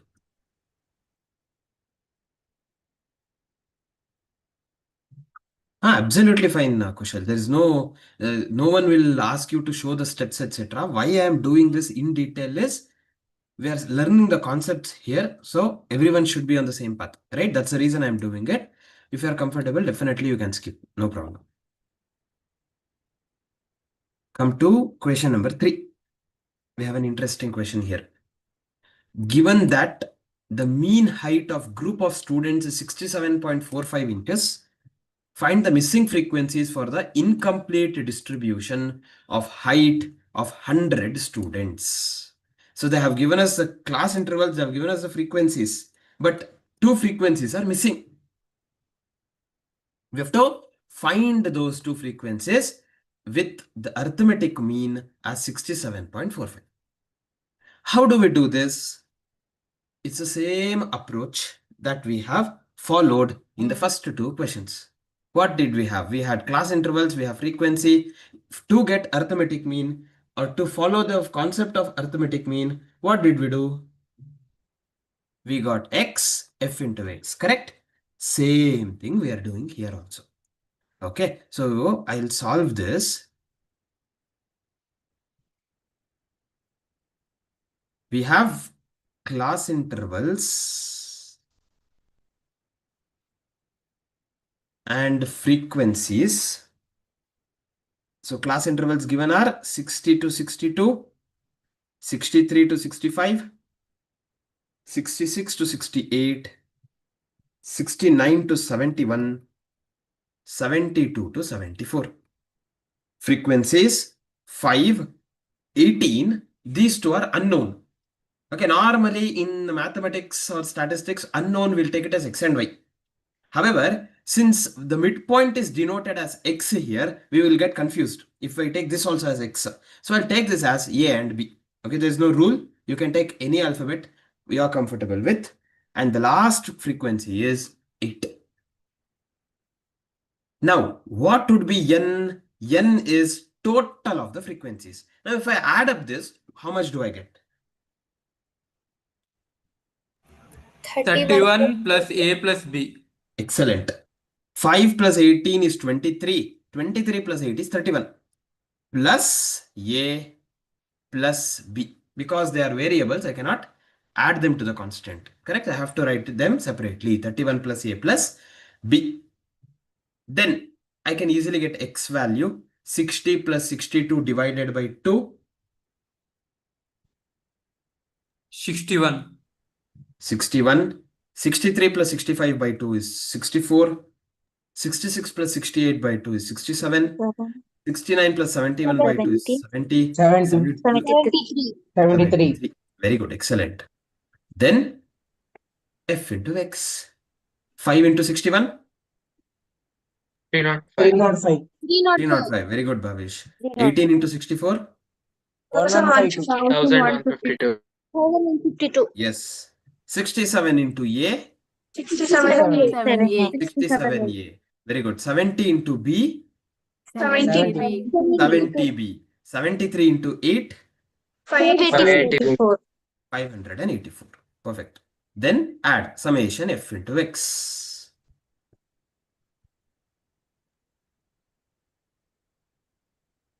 Two 2041. 2041. Very good. Plus 67A. 67A plus 67A. 67A plus 70. Very good. Now, there is one more information given in the question. Two informations rather. Two information given. One is arithmetic mean. What's the arithmetic mean given? 67.45. 67.45. One more information. Number of students. Very good. Number of students is 100. What 100. what will I denote it as? N is equal to N is equal to 100. Very good. N is equal to 100. So N is 31 plus A plus B. Correct? So can I say 31 plus A plus B is 100? Yes, sir. Yes, sir. Yes. So A plus B will be 100 minus 31, which is 69. 69. Yes. A plus B is 69. 69. Yes. So I'll keep that there as it is. One more. We have, I'll call this equation 1. Further, we know the formula. X bar is equal to summation fx divided by n. Arithmetic mean x bar is 67.45. Summation fx is 2041 plus 67a plus 70b divided by n is how much? 100. 100. 100. Yes. They have given us n is 100. Cross multiply 67.45. If 100 goes the other side, it will become into 100. 6745. Yeah, 6745 equals 2041 plus 67a plus 70b. So this is 67.45 into 100 is 6745 equals 2041 plus 67a plus 70b. I can send 2041 this side. What happens? 67a plus 70b is equal to, yes, minus 6745 minus 2041. So 67a plus 70b equals 2000. 663.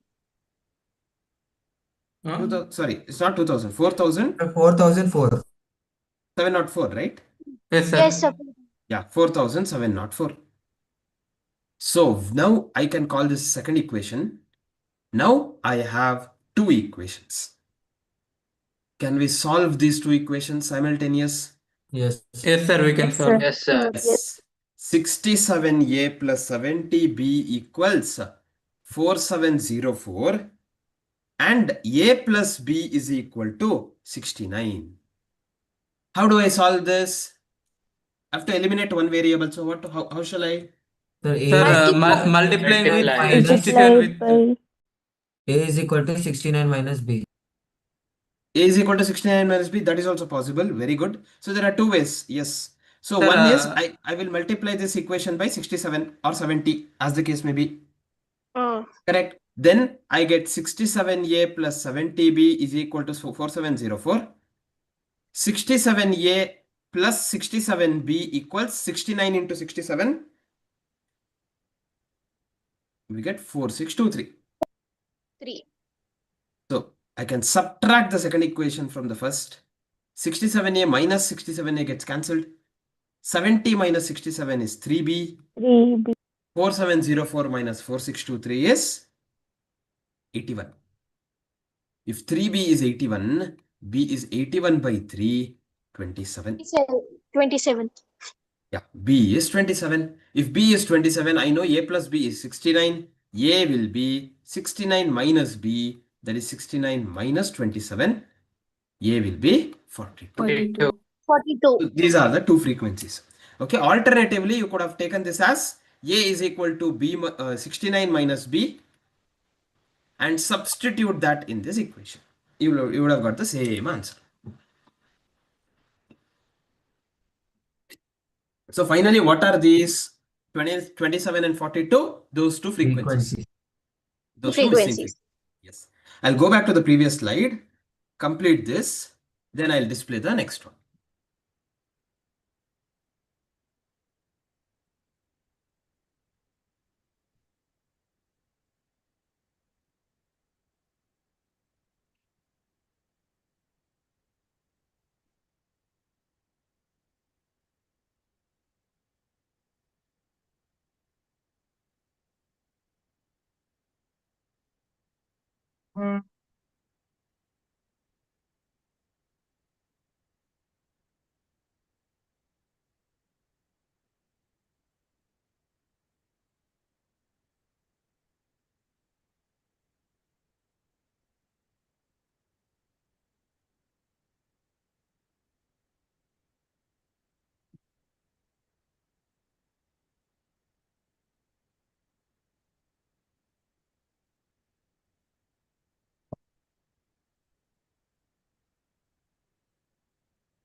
Anyone writing this?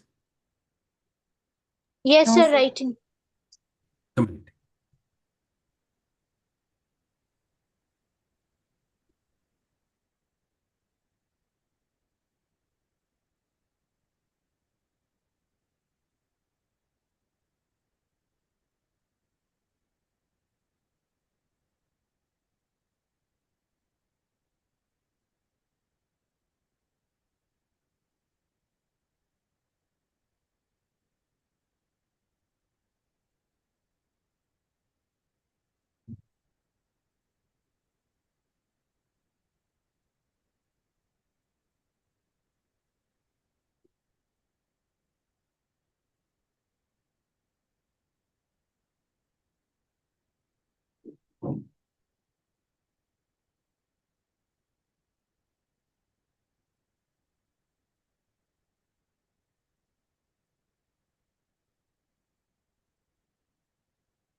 Sir, done writing.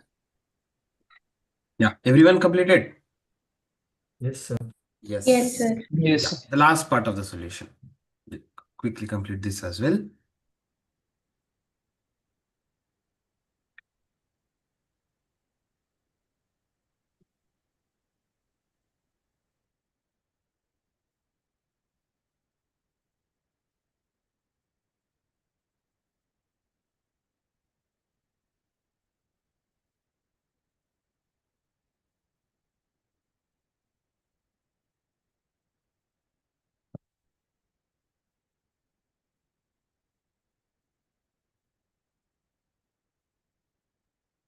Done? Done, sir. Yes, sir. Sir. Yes. Okay, fine. So that completes question number 3. Okay. Now, before we look into the next concepts, next discussions, see, this is how problems related questions or calculations based questions can be asked in the exams. With regard to arithmetic mean, it may not be so what do you say, voluminous as we solve the problems that we solve. There can be simple arithmetic mean calculations also given, right? So that's one part of it. Second part, which is equally important for us, is properties of arithmetic mean. Why it is equally important? Because there will be questions asked with regard to these properties also, and these are easily scoreable because lesser steps, very few formulas. If we have to apply also, chances of us going wrong will be very, very less. Second, we can solve this quicker. When compared to applying the formula, going with those calculation of arithmetic mean, we can do this quicker, right? So this is equally important. So do not miss this. Do not ignore this. We have very few properties, 4 properties. That's all. Okay. What is the first property? Now, let's say I have 4, 4, 4, 4, and 4. If someone asks you to calculate arithmetic mean, what happens? 4. 4 20 itself. divided by 4, sir. 4 itself, correct? 4 plus 4 plus 4 plus 4 is 20. 20 by 5 is 4 itself. So what does that property tell?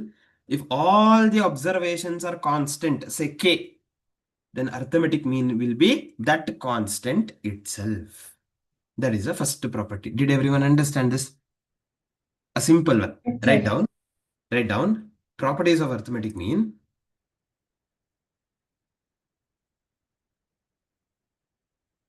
Properties of arithmetic mean. Below that, first one.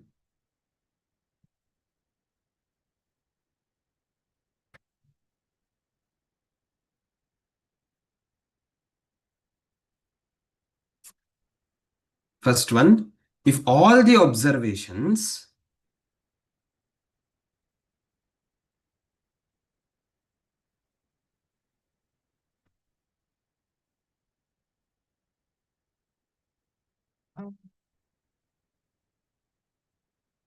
if all the observations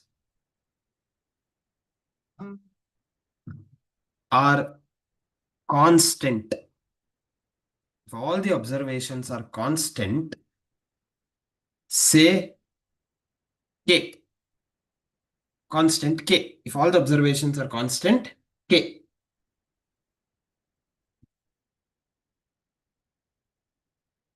then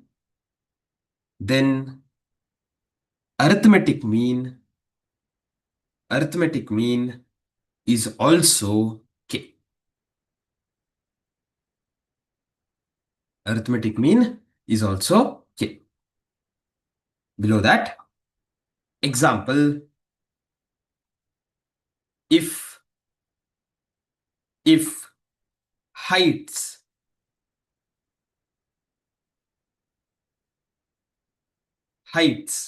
of all 10 students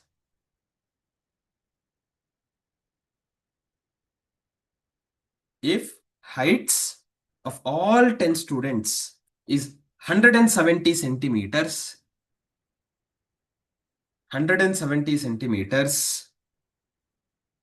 then arithmetic mean is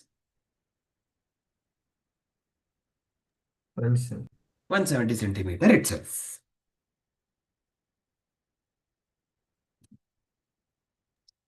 centimeters. Then arithmetic mean is 170 centimeters itself. Done. That's the first property, simple one. Second property. So what I'll do is, before we discuss the property, I'll just take an example. Let's say we have 1, 2, 3, 4, 5, the values of x. What would be the arithmetic mean? Sir, 6/2, 3. 3. Very good. 5 plus 4 plus 3 plus 2 plus 1 divided by 5, or 5 plus 1/2. Correct. So arithmetic mean is 3. The total of this is 15. 15 by 5 is 3. Okay. Now, I do x minus x bar. Kushal. If I do x minus x bar, what happens? 1 minus 3 is minus 2. 2 minus 3 is minus 1. 3 minus 3 is 0. 4 minus 3 is 1. 5 minus 3 is 2. Then I will add summation x minus x bar. How much? 0. 0. 0. Very good. Summation x minus x bar is 0. I'll take one more example. 1, 2, 3, 4, 5 with frequencies 2, 3, 5, 1, 2 and 1. What is this total? 8, 10, 12, 15. So fx, to get arithmetic mean, fx, 2 into 1 is 2, 3 into 2 is 6, 5 3s are 15, 4 2s are 8, 5 1s are 5. This total will be 36. 36. So what would be the arithmetic mean? 36 by 15? 2.4.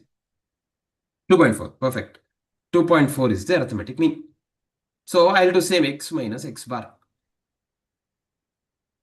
X is 1. 1 minus 2.4 is minus 1.4. 1.4. 2 minus 2.4 is minus 0.4. Minus 0. 3 minus 2.4 is plus 0.6. 0.4. 4 minus 2.4 is 1.6. 5 minus 2.4 is 2.6. If So I n add is this, 13, not 15. N is 13, not 15.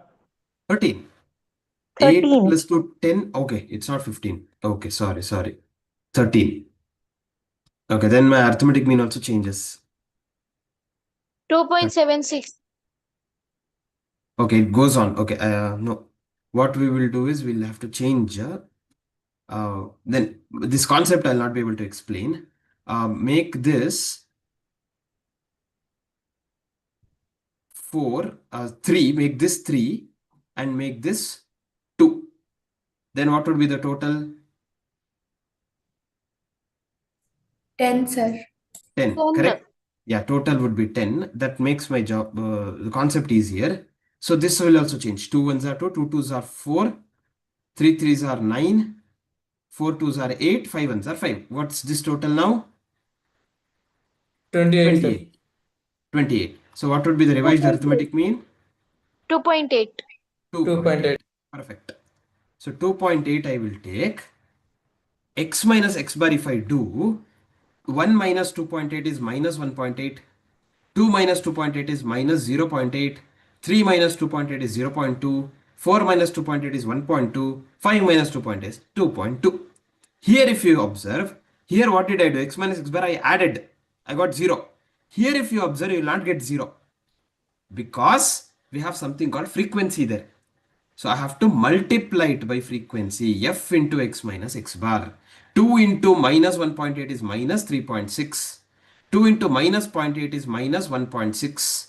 3 into 0.2 is 0.6. 2 into 1.2 is 2.4. 1 into 2.2 is 2.2. How much do we get here?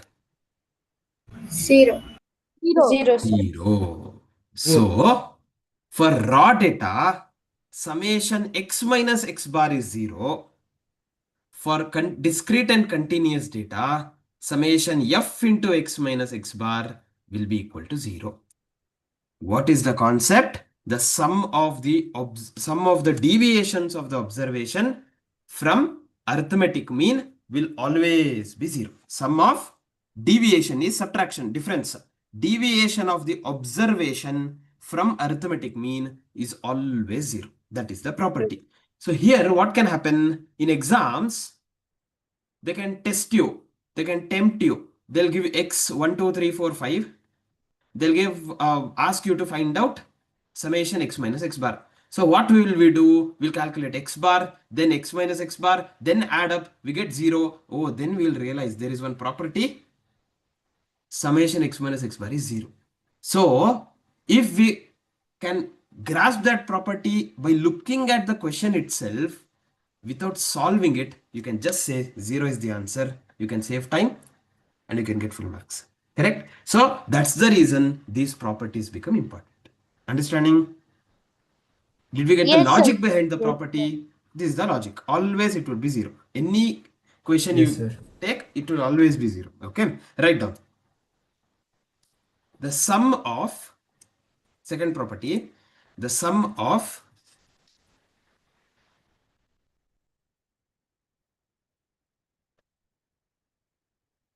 the sum of deviations of observations, the sum of deviations of observations from their arithmetic mean,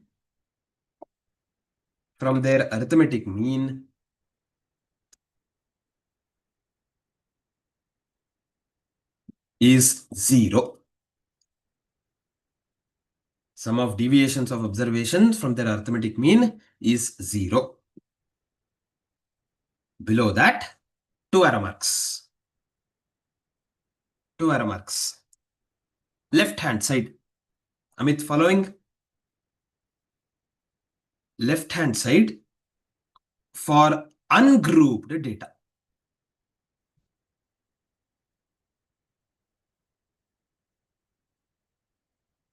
For ungrouped data.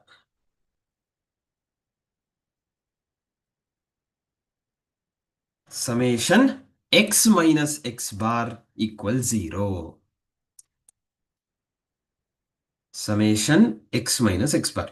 I'll write it here.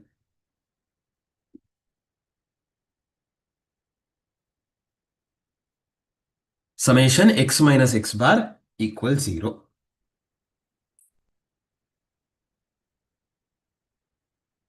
Right hand side for grouped data,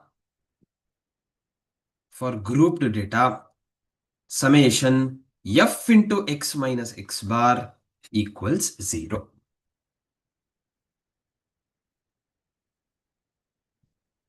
Summation f into x minus x bar equals 0. Completed? Yes, sir. Yeah. Below that, if you want, you can take these 2 examples for our understanding. This is pure understanding purpose. Sir, These 2. Yes, Adrut. Sir, can you hold it for a minute? Can I make a note? The next slide, this one. This one, that example you gave, no, sir. Previous slide. This example, yes. Okay, Everyone sir. can write down. Yeah. Example 1 and example 2. These two examples you can write down.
Done, sir.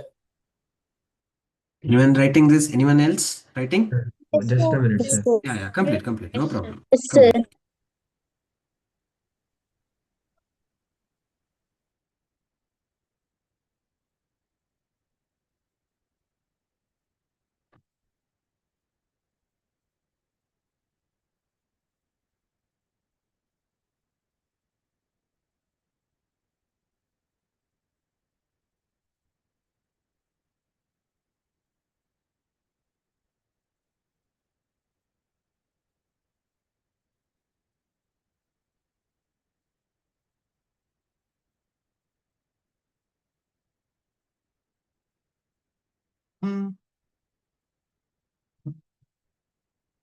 Done?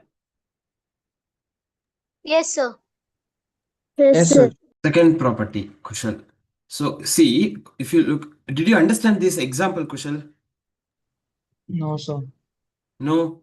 See, what have we done? We have just taken the arithmetic mean from the x values.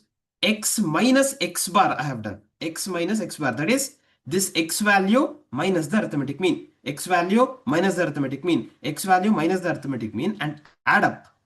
Always you get 0.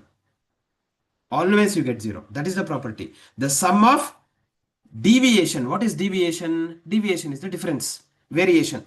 Sum of deviation of the observations from its arithmetic mean will always be equal to 0. That is the property. That is ungrouped data. In case of group data, what happens? Since we have frequencies additionally, I have to multiply it by frequency. That's all. Summation f into x minus x bar will be equal to 0. So for group data, can you explain again? Ungrouped, I understood. For Yeah. group data. So for group data, what happens? See, what is group data? If I have 1, 1, 2, 2, 3, 3, 3, 4, 4, and 5, this is raw data. Taking 1, 2 times, taking 2, 2 times, 3, 3 times, 4, 2 times, and 5, 1 time, I get a grouped data, correct? If I had data like this, what I would have done, I would have subtracted the arithmetic mean from the observations individually. 1 minus 2.8, 1 minus 2.8, 2 minus 2.8, 2 minus 2.8, etc. But since there is a grouped data here, x will not be repeated because we have seen, we have captured how many times that x comes, correct? So you do the same exercise of x minus x bar, but since you are only subtracting x once, whereas here I have 1 twice, here you are doing the exercise of x minus x bar for 1 only once, minus 1.8, but I have 1 2 times, so multiply it by 2, the frequency. 0.8 multiply it by 2 because you have 2 twice. You would have done twice in case of ungrouped data, the same exercise. Therefore, frequency should be multiple. Yes, sir. Thank you. Okay, that is the logic behind why frequency should be multiplied. Again, it's a little standard discussion, not may not be required for us entirely. At the end of the day, if we know these two properties, that's sufficient. That's sufficient. Okay, that is property number 2. Can I move on to the third property? Everyone there? Yes, sir. The third property is an interesting one, and we'll be seeing this multiple places. Okay, before I look into this property, there are two concepts: change of origin and change of scale. What are these two concepts? That's what we have to first understand. Now, both are talking about change. What is change of origin? If you have a set of observation 1, 2, 3, 4, 5, if you add or subtract the same number from all the observations, that is called change of origin. For example, if I add 5 to all the observations, what do I get? 6, 7, 8, 9, 10. Everyone? If I add 5 to all the observations, yes, this is called change of origin. Now, what is the arithmetic mean of this series? 3. 3. What is the arithmetic mean of this series? 8. 8. Did the arithmetic mean change? Yes. Yes, obviously. 3 became 8. Correct? It changed. It increased by how much? 5. 5. What did we do earlier? How did I get 6, 7, 8, 9, 10? By adding Adding 5 to all frequency, all 5 to all the values of the variable. Very good. So, arithmetic mean gets affected by change of origin. 3 became 8. In what proportion it gets affected? In the same proportion as it increased. If all the observations increased by 5, arithmetic mean also will increase by 5. If all the observation decreased by 5, arithmetic mean also gets decreased by 5. Very good. That is called change of origin. Change of origin means increase or decrease, add or subtract same number from all the observations. Understanding? Yes? Everyone following? Yes, sir. Yes, sir. Yes. What is change of scale? Now I have 1, 2, 3, 4, 5. If I multiply or divide, if I multiply or divide the same number from all the observations, then that is called change of scale. So for example, I multiply this by 3. What do I get? 3, 3 2s are 6, 3 3s are 9, 3 4s are 12, 3 5s are 15. That's what we get. What is the arithmetic mean of this series? 15. 3. 3. Yeah. What's the arithmetic mean of this series? 9. 9. Did the arithmetic mean change? Yes. Yes, sir. Yes. That means change of scale also affects the arithmetic mean. Now, what happened to the arithmetic mean? It also got multiplied by 3. Multiplied by 3 3. are 9. So, it gets affected in the same proportion. Therefore, if the observations are multiplied by 3, arithmetic mean is also gets multiplied by 3. If observations are divided by 3, the arithmetic mean also gets divided by 3. Did we get this point? Yes, this is the concept of change of scale and change of origin. Change of origin means adding or subtracting. Very good. Addition or subtraction. Change of scale means Multiplying or Multiplying or dividing. or division. Yes, multiplication or division. Very good. So this is the change of scale, change of origin. Now we all know the equation of a straight line. A linear equation, y is equal to a plus b into x. Correct? Now Yes. let's say x and y are the two variables. X and y are related such that y equals a plus b into x. What does that mean? If I know the value of x, multiply it with b, add a, you get the value of y. So here, a and b are the factors. Which one is origin? Which one is scale? A equals A A is is the origin, origin, B B is scale. is scale. Very good, excellent. A is this origin and B is the scale. How we multiplied B? We added A. Therefore, A is the origin, B is the scale. Everyone, Yes, sir. we have discussed that arithmetic mean gets affected by both origin change as well as scale change. Both changes Yes, sir. arithmetic mean got affected. Therefore, if y is equal to a plus b into x, y bar is equal to a plus b into x bar. Y bar equals a plus b into x bar. So what does this mean? If they have given you the value of x bar, you can calculate the value of y bar. Okay, that is where this property helps us. Can we make a note of this? Property number 3. Write down. Change of origin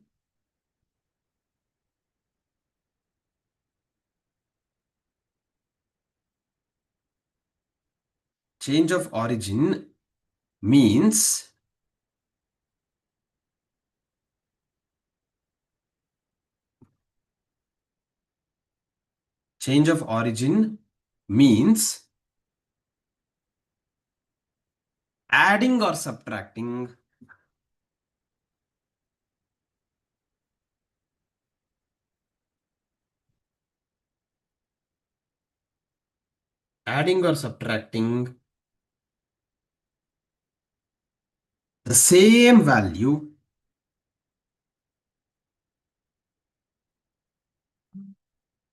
adding or subtracting the same value from all the observations. Adding or subtracting, Amit? Adding or subtracting the same value from all the observations. Understanding, Amit? Then, next, below that, change of scale. Sir, as a fourth point or continuation of the same thing? Same point only. Okay, same point. Change of scale means multiplying or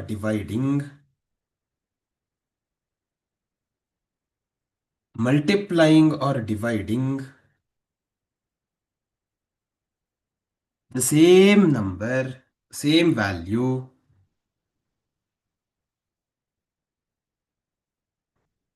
multiplying or dividing the same value from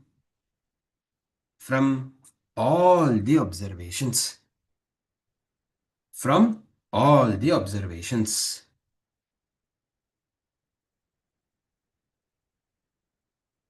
Below that, same point, below that, arithmetic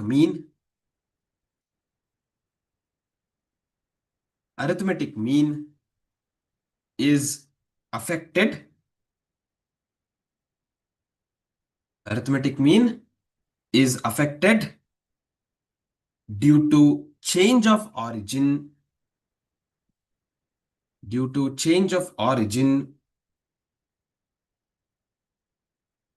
and change of scale. Change of origin and change of scale, full stop. Therefore, if y is equal to a plus b into x, this equation, if y is equal to a plus b into x, then y bar is equal to a plus b into x bar.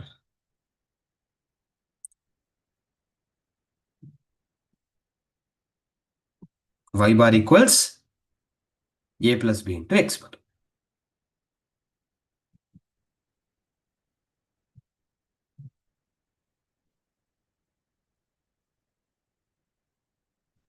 Clear? Everyone understood? Yes, sir. Yes. Okay. Below that, example. Example, if y is equal to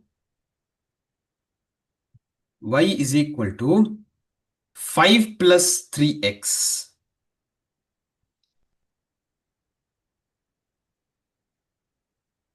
5 plus 3x and x bar is 5. What is y bar?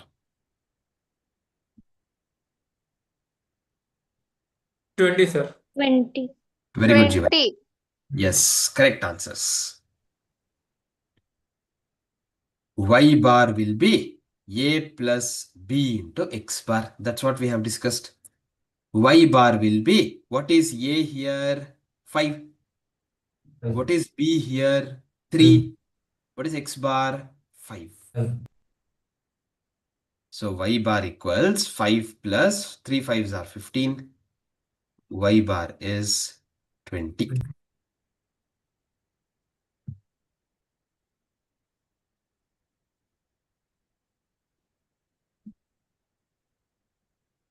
Y bar is 20. Clear? Everyone understood? Third property?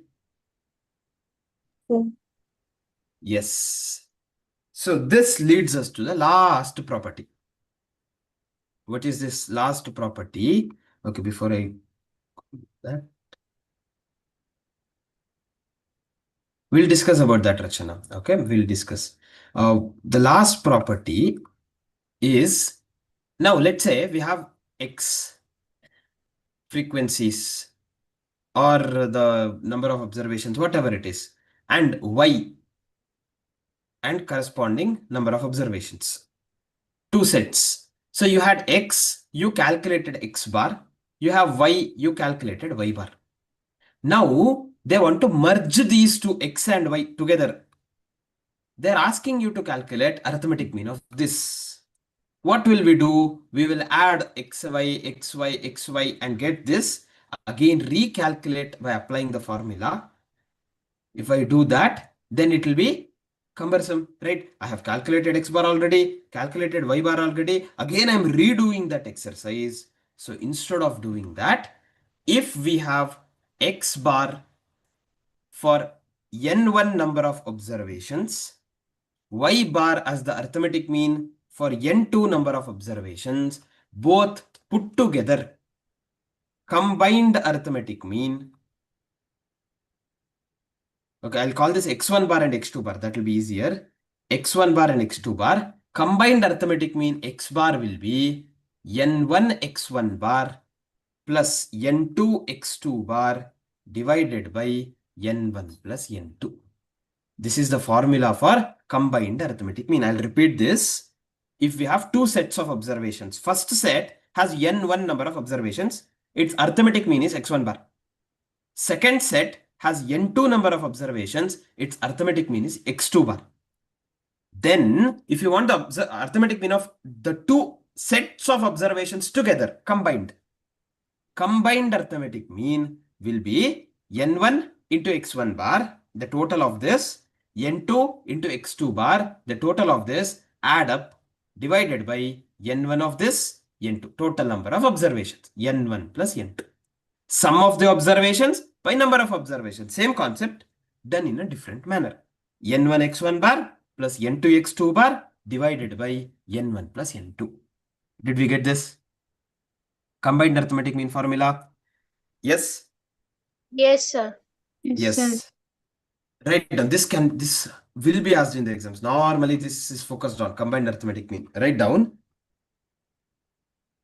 if x1 bar So is the same point. fourth property. If x1 bar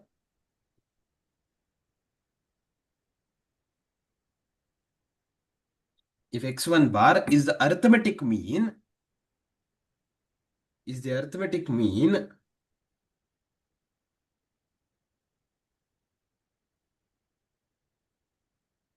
for n1 observations. Arithmetic mean for n1 observations, and x2 bar is the arithmetic mean for n2 observations.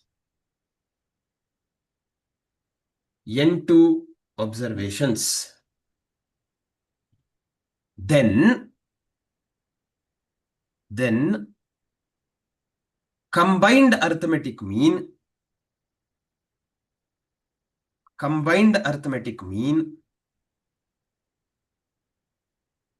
x bar is equal to n1 x1 bar plus n2 x2 bar divided by n1 plus n2.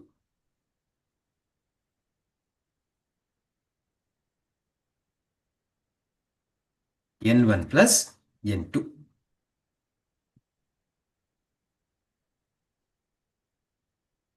Clear? Yes, sir. Yes. What is change in origin and scale good thing or bad thing? There is nothing like a good thing or bad thing, Bhargavi. It's technically it's a phenomenon that's happening. Okay, so you cannot judge based on that whether it is good or bad. It's just a thing that is there. So there's nothing like that which we can comment upon on that. Yeah, can we all come back to the material? In question number 3, we have second part. Actually, this is 3A and this is 3B.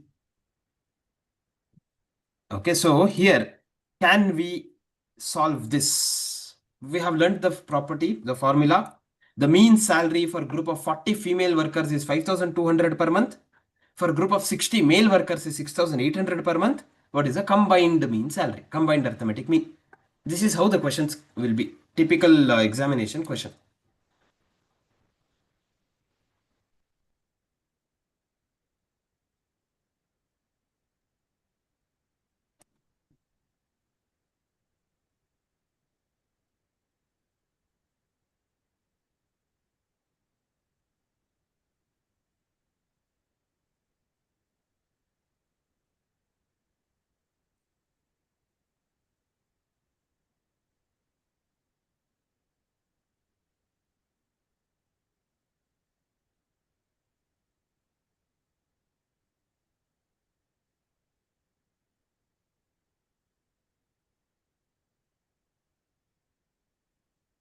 So we can solve it too.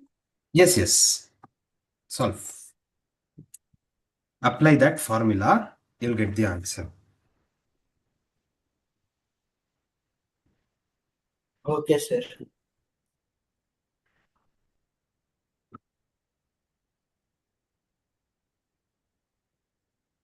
Sir, 6160. Perfect, Jivan. Very good. Okay, we also have answers here. Yes, Sahana, you have to recheck. Sharath, Apurva, Viksha, Vikshita, Tanushri. Perfect. Right answers.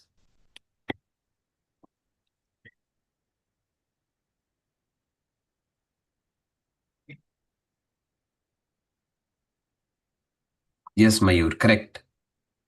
Trisha, correct. Yes, Sahana, correct.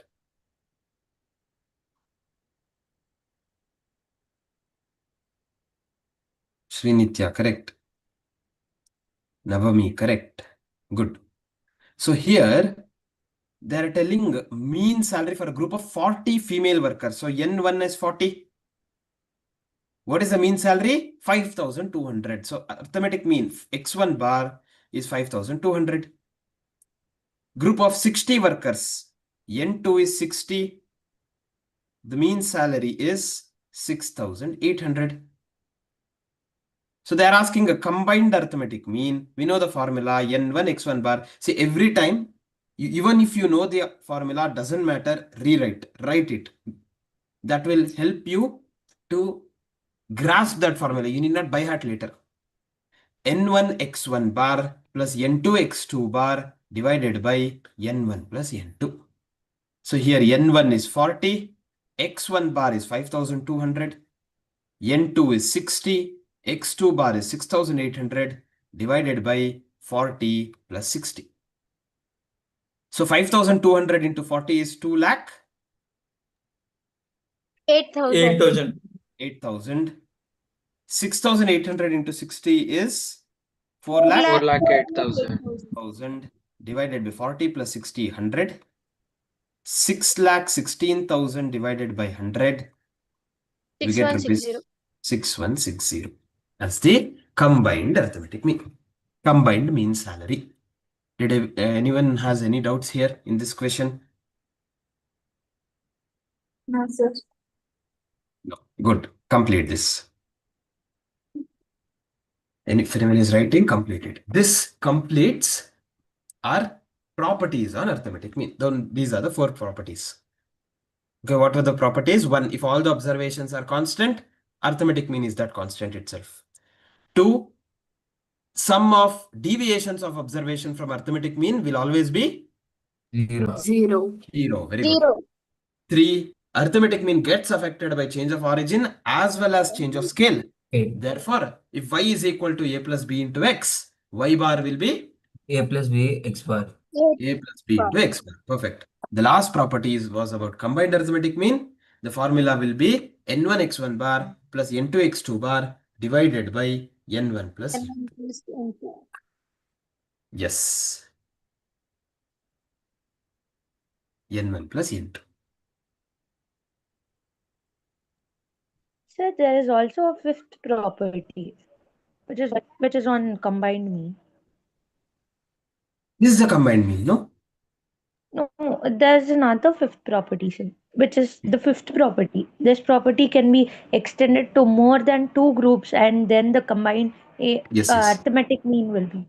Yeah, correct. That's an extension of this. Yes, I'll talk about that.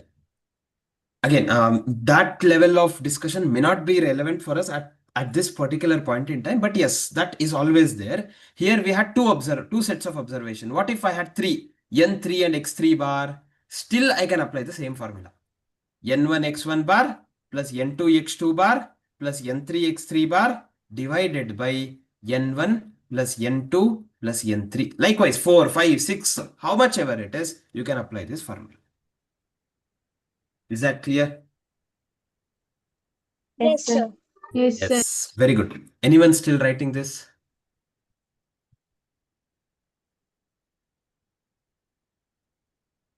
No. Okay, fine then. So this completes our discussion on arithmetic mean. Okay, the first measure of central tendency, arithmetic mean. So we learned how to calculate arithmetic mean in case of raw data, in case of discrete and continuous. We also learned the properties of arithmetic mean. Everyone? Yes. Before we move further, again, if there is anyone who joined late, we have a session at 9 o'clock. Do not miss it. Okay, it's compulsory for everyone to attend. Then we'll go to the next measure of central tendency. What is the next measure of central tendency? Median. We have median. Yes, the next measure of central tendency we have is median. So before we look into what's the formula, how to calculate, what is median, the concept? Median, it says the middlemost observation, the middlemost value, it doesn't stop there. When the observations are arranged in ascending or descending order. So in a median, we have to arrange them in ascending or descending order. Correct, Amit Vishnu? We have to arrange them in ascending or descending order. After arranging it in ascending or descending order, then I have to identify the middlemost value. That is median. So here, median is a position, correct? Middlemost value, position. Therefore, median is also called as positional average. Positional average, because it's a position, middlemost value. Positional average. Are we clear? Concept of median, middlemost value. So there is technically there should not be any formula here, because you have to just arrange them in ascending order, identify the middlemost value. Yes, in case of raw data, that is ungrouped data, how do I calculate median? In case of raw data or ungrouped data, first job is to arrange in ascending order. That's the first step in median. Arrange in ascending order. That is very, very crucial. Arrange in ascending order. Once you arrange in ascending order, identify the middlemost term. Identify the middlemost term. Okay, that's how we calculate median in case of ungrouped data.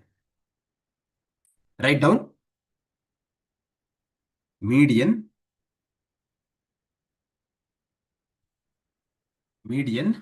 below that,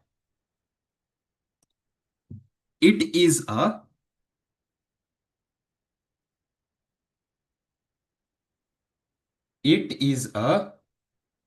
positional average.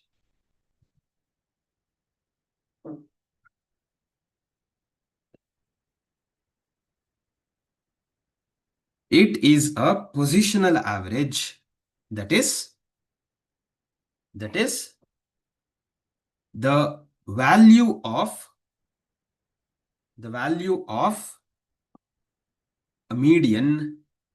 The value of the median depends on the position. Depends on the position.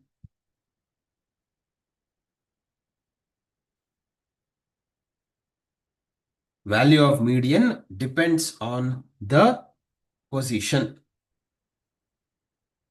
Below that, it is the middlemost value. It is the middlemost value when the observations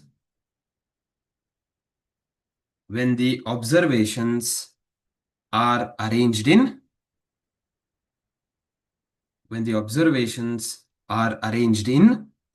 ascending or descending order.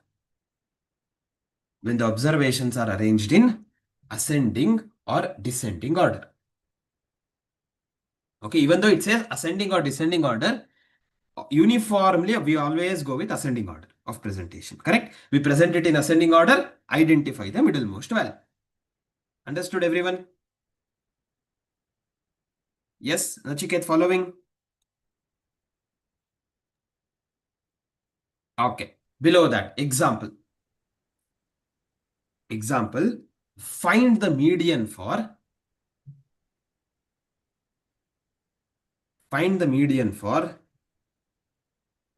72, 85, 56, 80, 65, 52 and 68. So these are the values given. You have to find median. We have discussed what are we supposed to do, the two-step approach.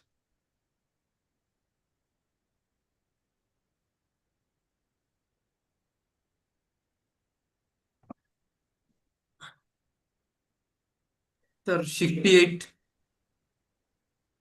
68. Very good, Jivan. Yes. Excellent.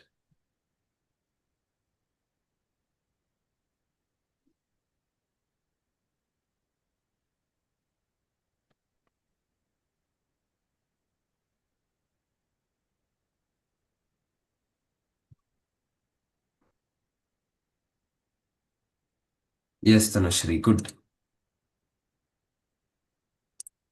Annapurna Nayak, Chinmay KS, Prapti Mirji, correct answers. Sahana R,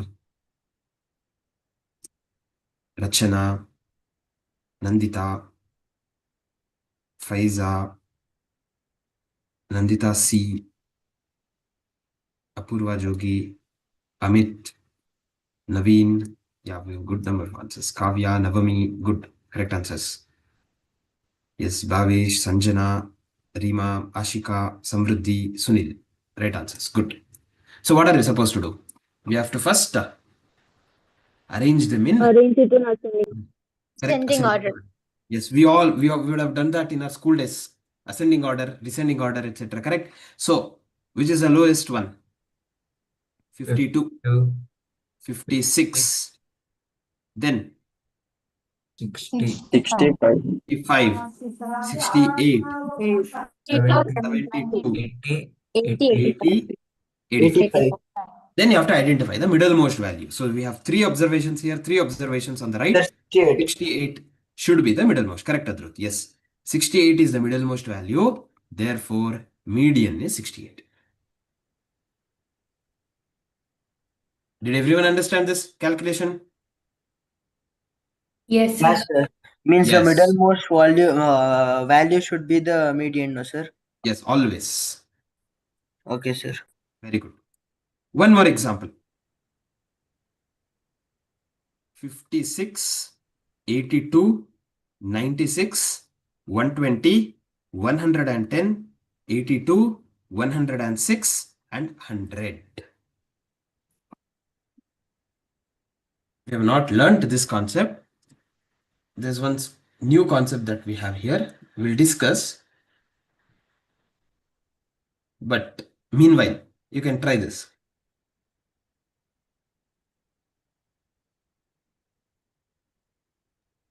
One not 7. No.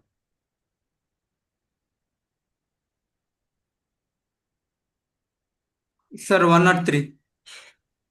No.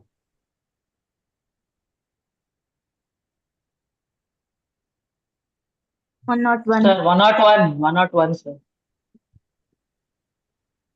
No, I think. Sir, 98. Sir, 98. Yes, Jivan, correct. Yes. So we have to be careful. Okay, while solving, we have to be careful. Yes, Vikram, very good. Correct answer.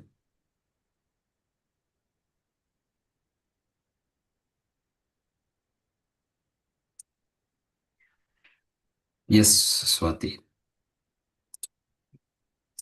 Chinmay case, Sahana R, Rachana, Nandita Bhatt, Prapti, Naveen, Sunil Kumar, Ashika, correct answers. Yes, Anish, Viksha, Vikshita. Now, what are we supposed to do here? Arrange in ascending order. Same thing. Yes, Sir. Kushal? Yes, So Kushal. how 98, sir? We'll discuss. Yeah, that's why I'm discussing. Now, 56. First, arrange in ascending order, Kushal. Same exercise. Okay, 56. Then you get 82. But if you look at this, we have two 82s. So we have to write both. 82, 82. Then Sir, I have a doubt, sir. 96. Yes, Adrut. Why should we write both the terms if the number is the same, sir? Because these are two different observations. See, if they have given you marks scored by 8 students, this is marks scored by student 2, this is marks scored by student 7 or 8. Correct? Okay, sir. So we have to consider. That's the reason we'll have frequency distribution. There we'll have 82, frequency 2. This is ungrouped. Okay, sir, I understood. Yes. 56, 82, 82, 96. Then you have 100. Then you have 106, 110 and 120. Correct? This is how the ascending order arrangement happens. Now, if you look at this, there is no one single middlemost value. Yes, sir. Correct? No one single middlemost value because we have 8 observations. Even number, you will have 2 middle values.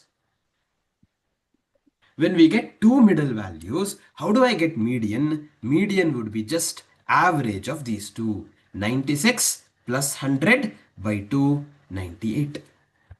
That's how we get 98 as median. Understood, Kushal? Yes, sir. Yes. Yes. So when are we supposed to do this exercise? When we have even number of observations, you will have two middle values, then take the average of those two values.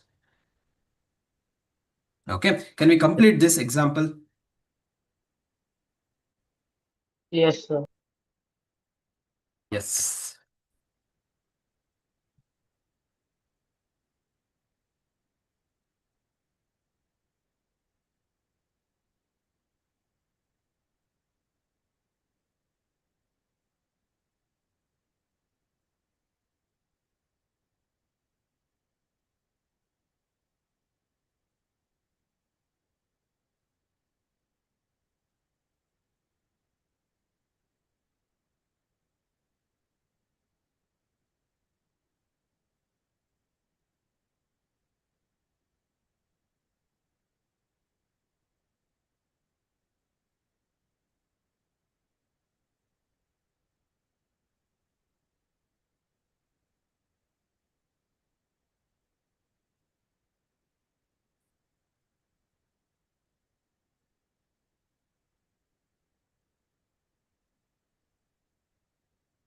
Done? Completed? Sir, done. Yeah. Okay. Below that, write down if we have even number of observations, if we have even number of observations,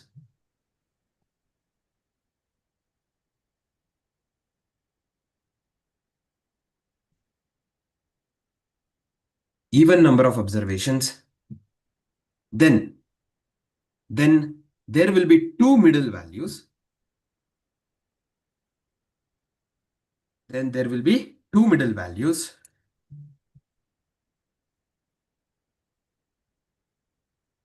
Two middle values. Therefore, median will be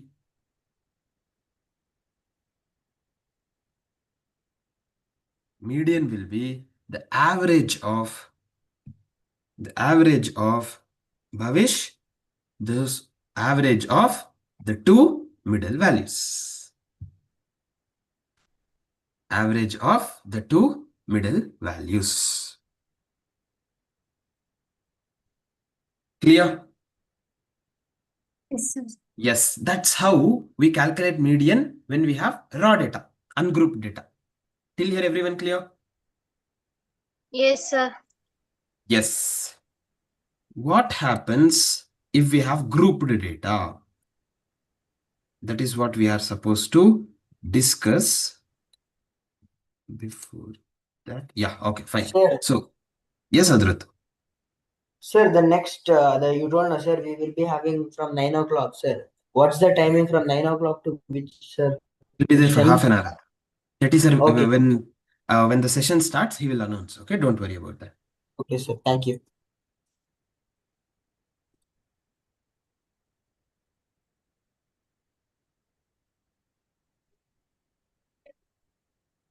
Okay. Yes, Ramani. Yes, you can do that. Good. Okay, now in case of grouped data, discrete distribution, when I have a discrete distribution, what will I have? I'll have X and F. Correct? 1, 2, 3, 4, 5. Let's say we have 3, 4, 5, 3 and 1. Okay, these are the frequencies we have. Now, what is the concept of median? It's the middlemost value. So in a discrete distribution, in a discrete variable, how will I calculate the middlemost value? So what is the total number of observations here? 7, 12, 15, 16 observations. Correct? What is halfway? 8th observation. 8th observation is the middlemost value. Yes. 3 by 2. 8 is the middlemost value. So where does 8th observation fall? That is Number what we are 3. supposed to do. Right? That is what we are supposed to do. So here it is difficult for me to see. So which is the best way of doing it? Cumulative frequency. Yes, Cumulative less than cumulative frequency. If I take less than cumulative frequency, 3 observations are here. 3 plus 4. Seventh Seven. observation at second value. 7 plus 5. 12th observation ends at third value. 12 plus 3. 15th observation ends at fourth value. 15 plus 1. 16th observation ends at fifth value. Correct? That's how we got 16. Cumulative frequency. That's what the concept of less than cumulative frequency. Now here, where does 8th observation fall? In Third. sir. Where x is Third, equal to 3. 3. Between 7 and 12, I have 8. Seventh observation value 2 ends at seventh observation. That means from value 8, we have x is equal to 3. Correct? Eighth observation being x is equal to 3. So between 7 and 12, I have 8. Therefore, median is 3. Median is 3. That's how we calculate median in case of discrete distribution. Did we all understand? Yes, sir. Yes, sir. Yes. Write down. In case of discrete distribution,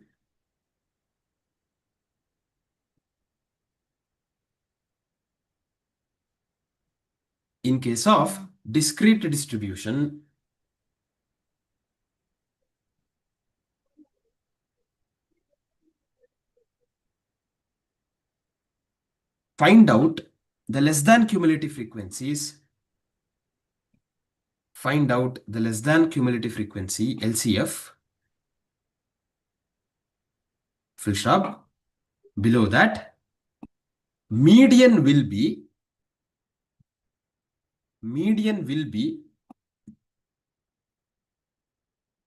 n by 2. N by 2th, 2 n by 2 th. N by 2th value. N by 2 th. N by 2th value in the observation. N by 2th value in the observation. Full stop. Therefore, median can be obtained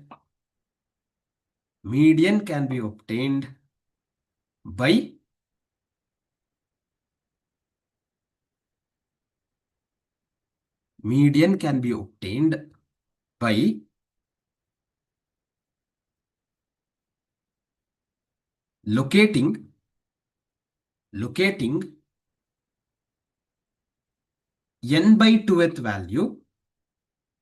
locating n by 2th value,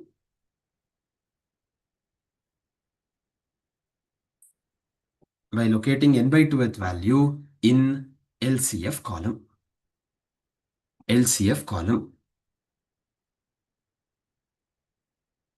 By locating n by 2th value in an LCF column. Full stop. Below that, the value of x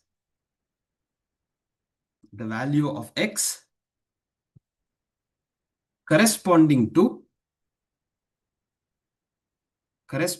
to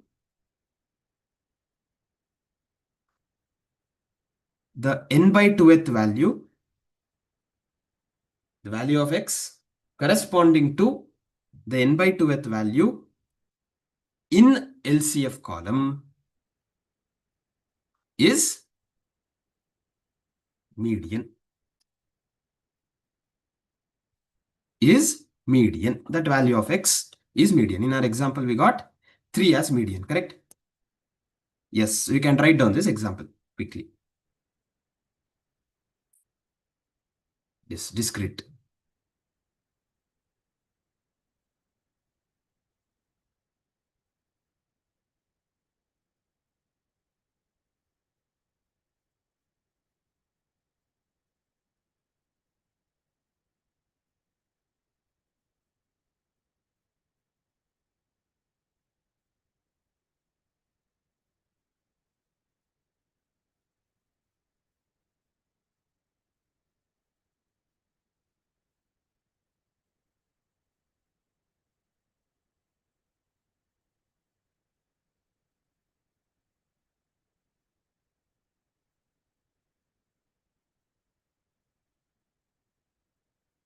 Done, sir.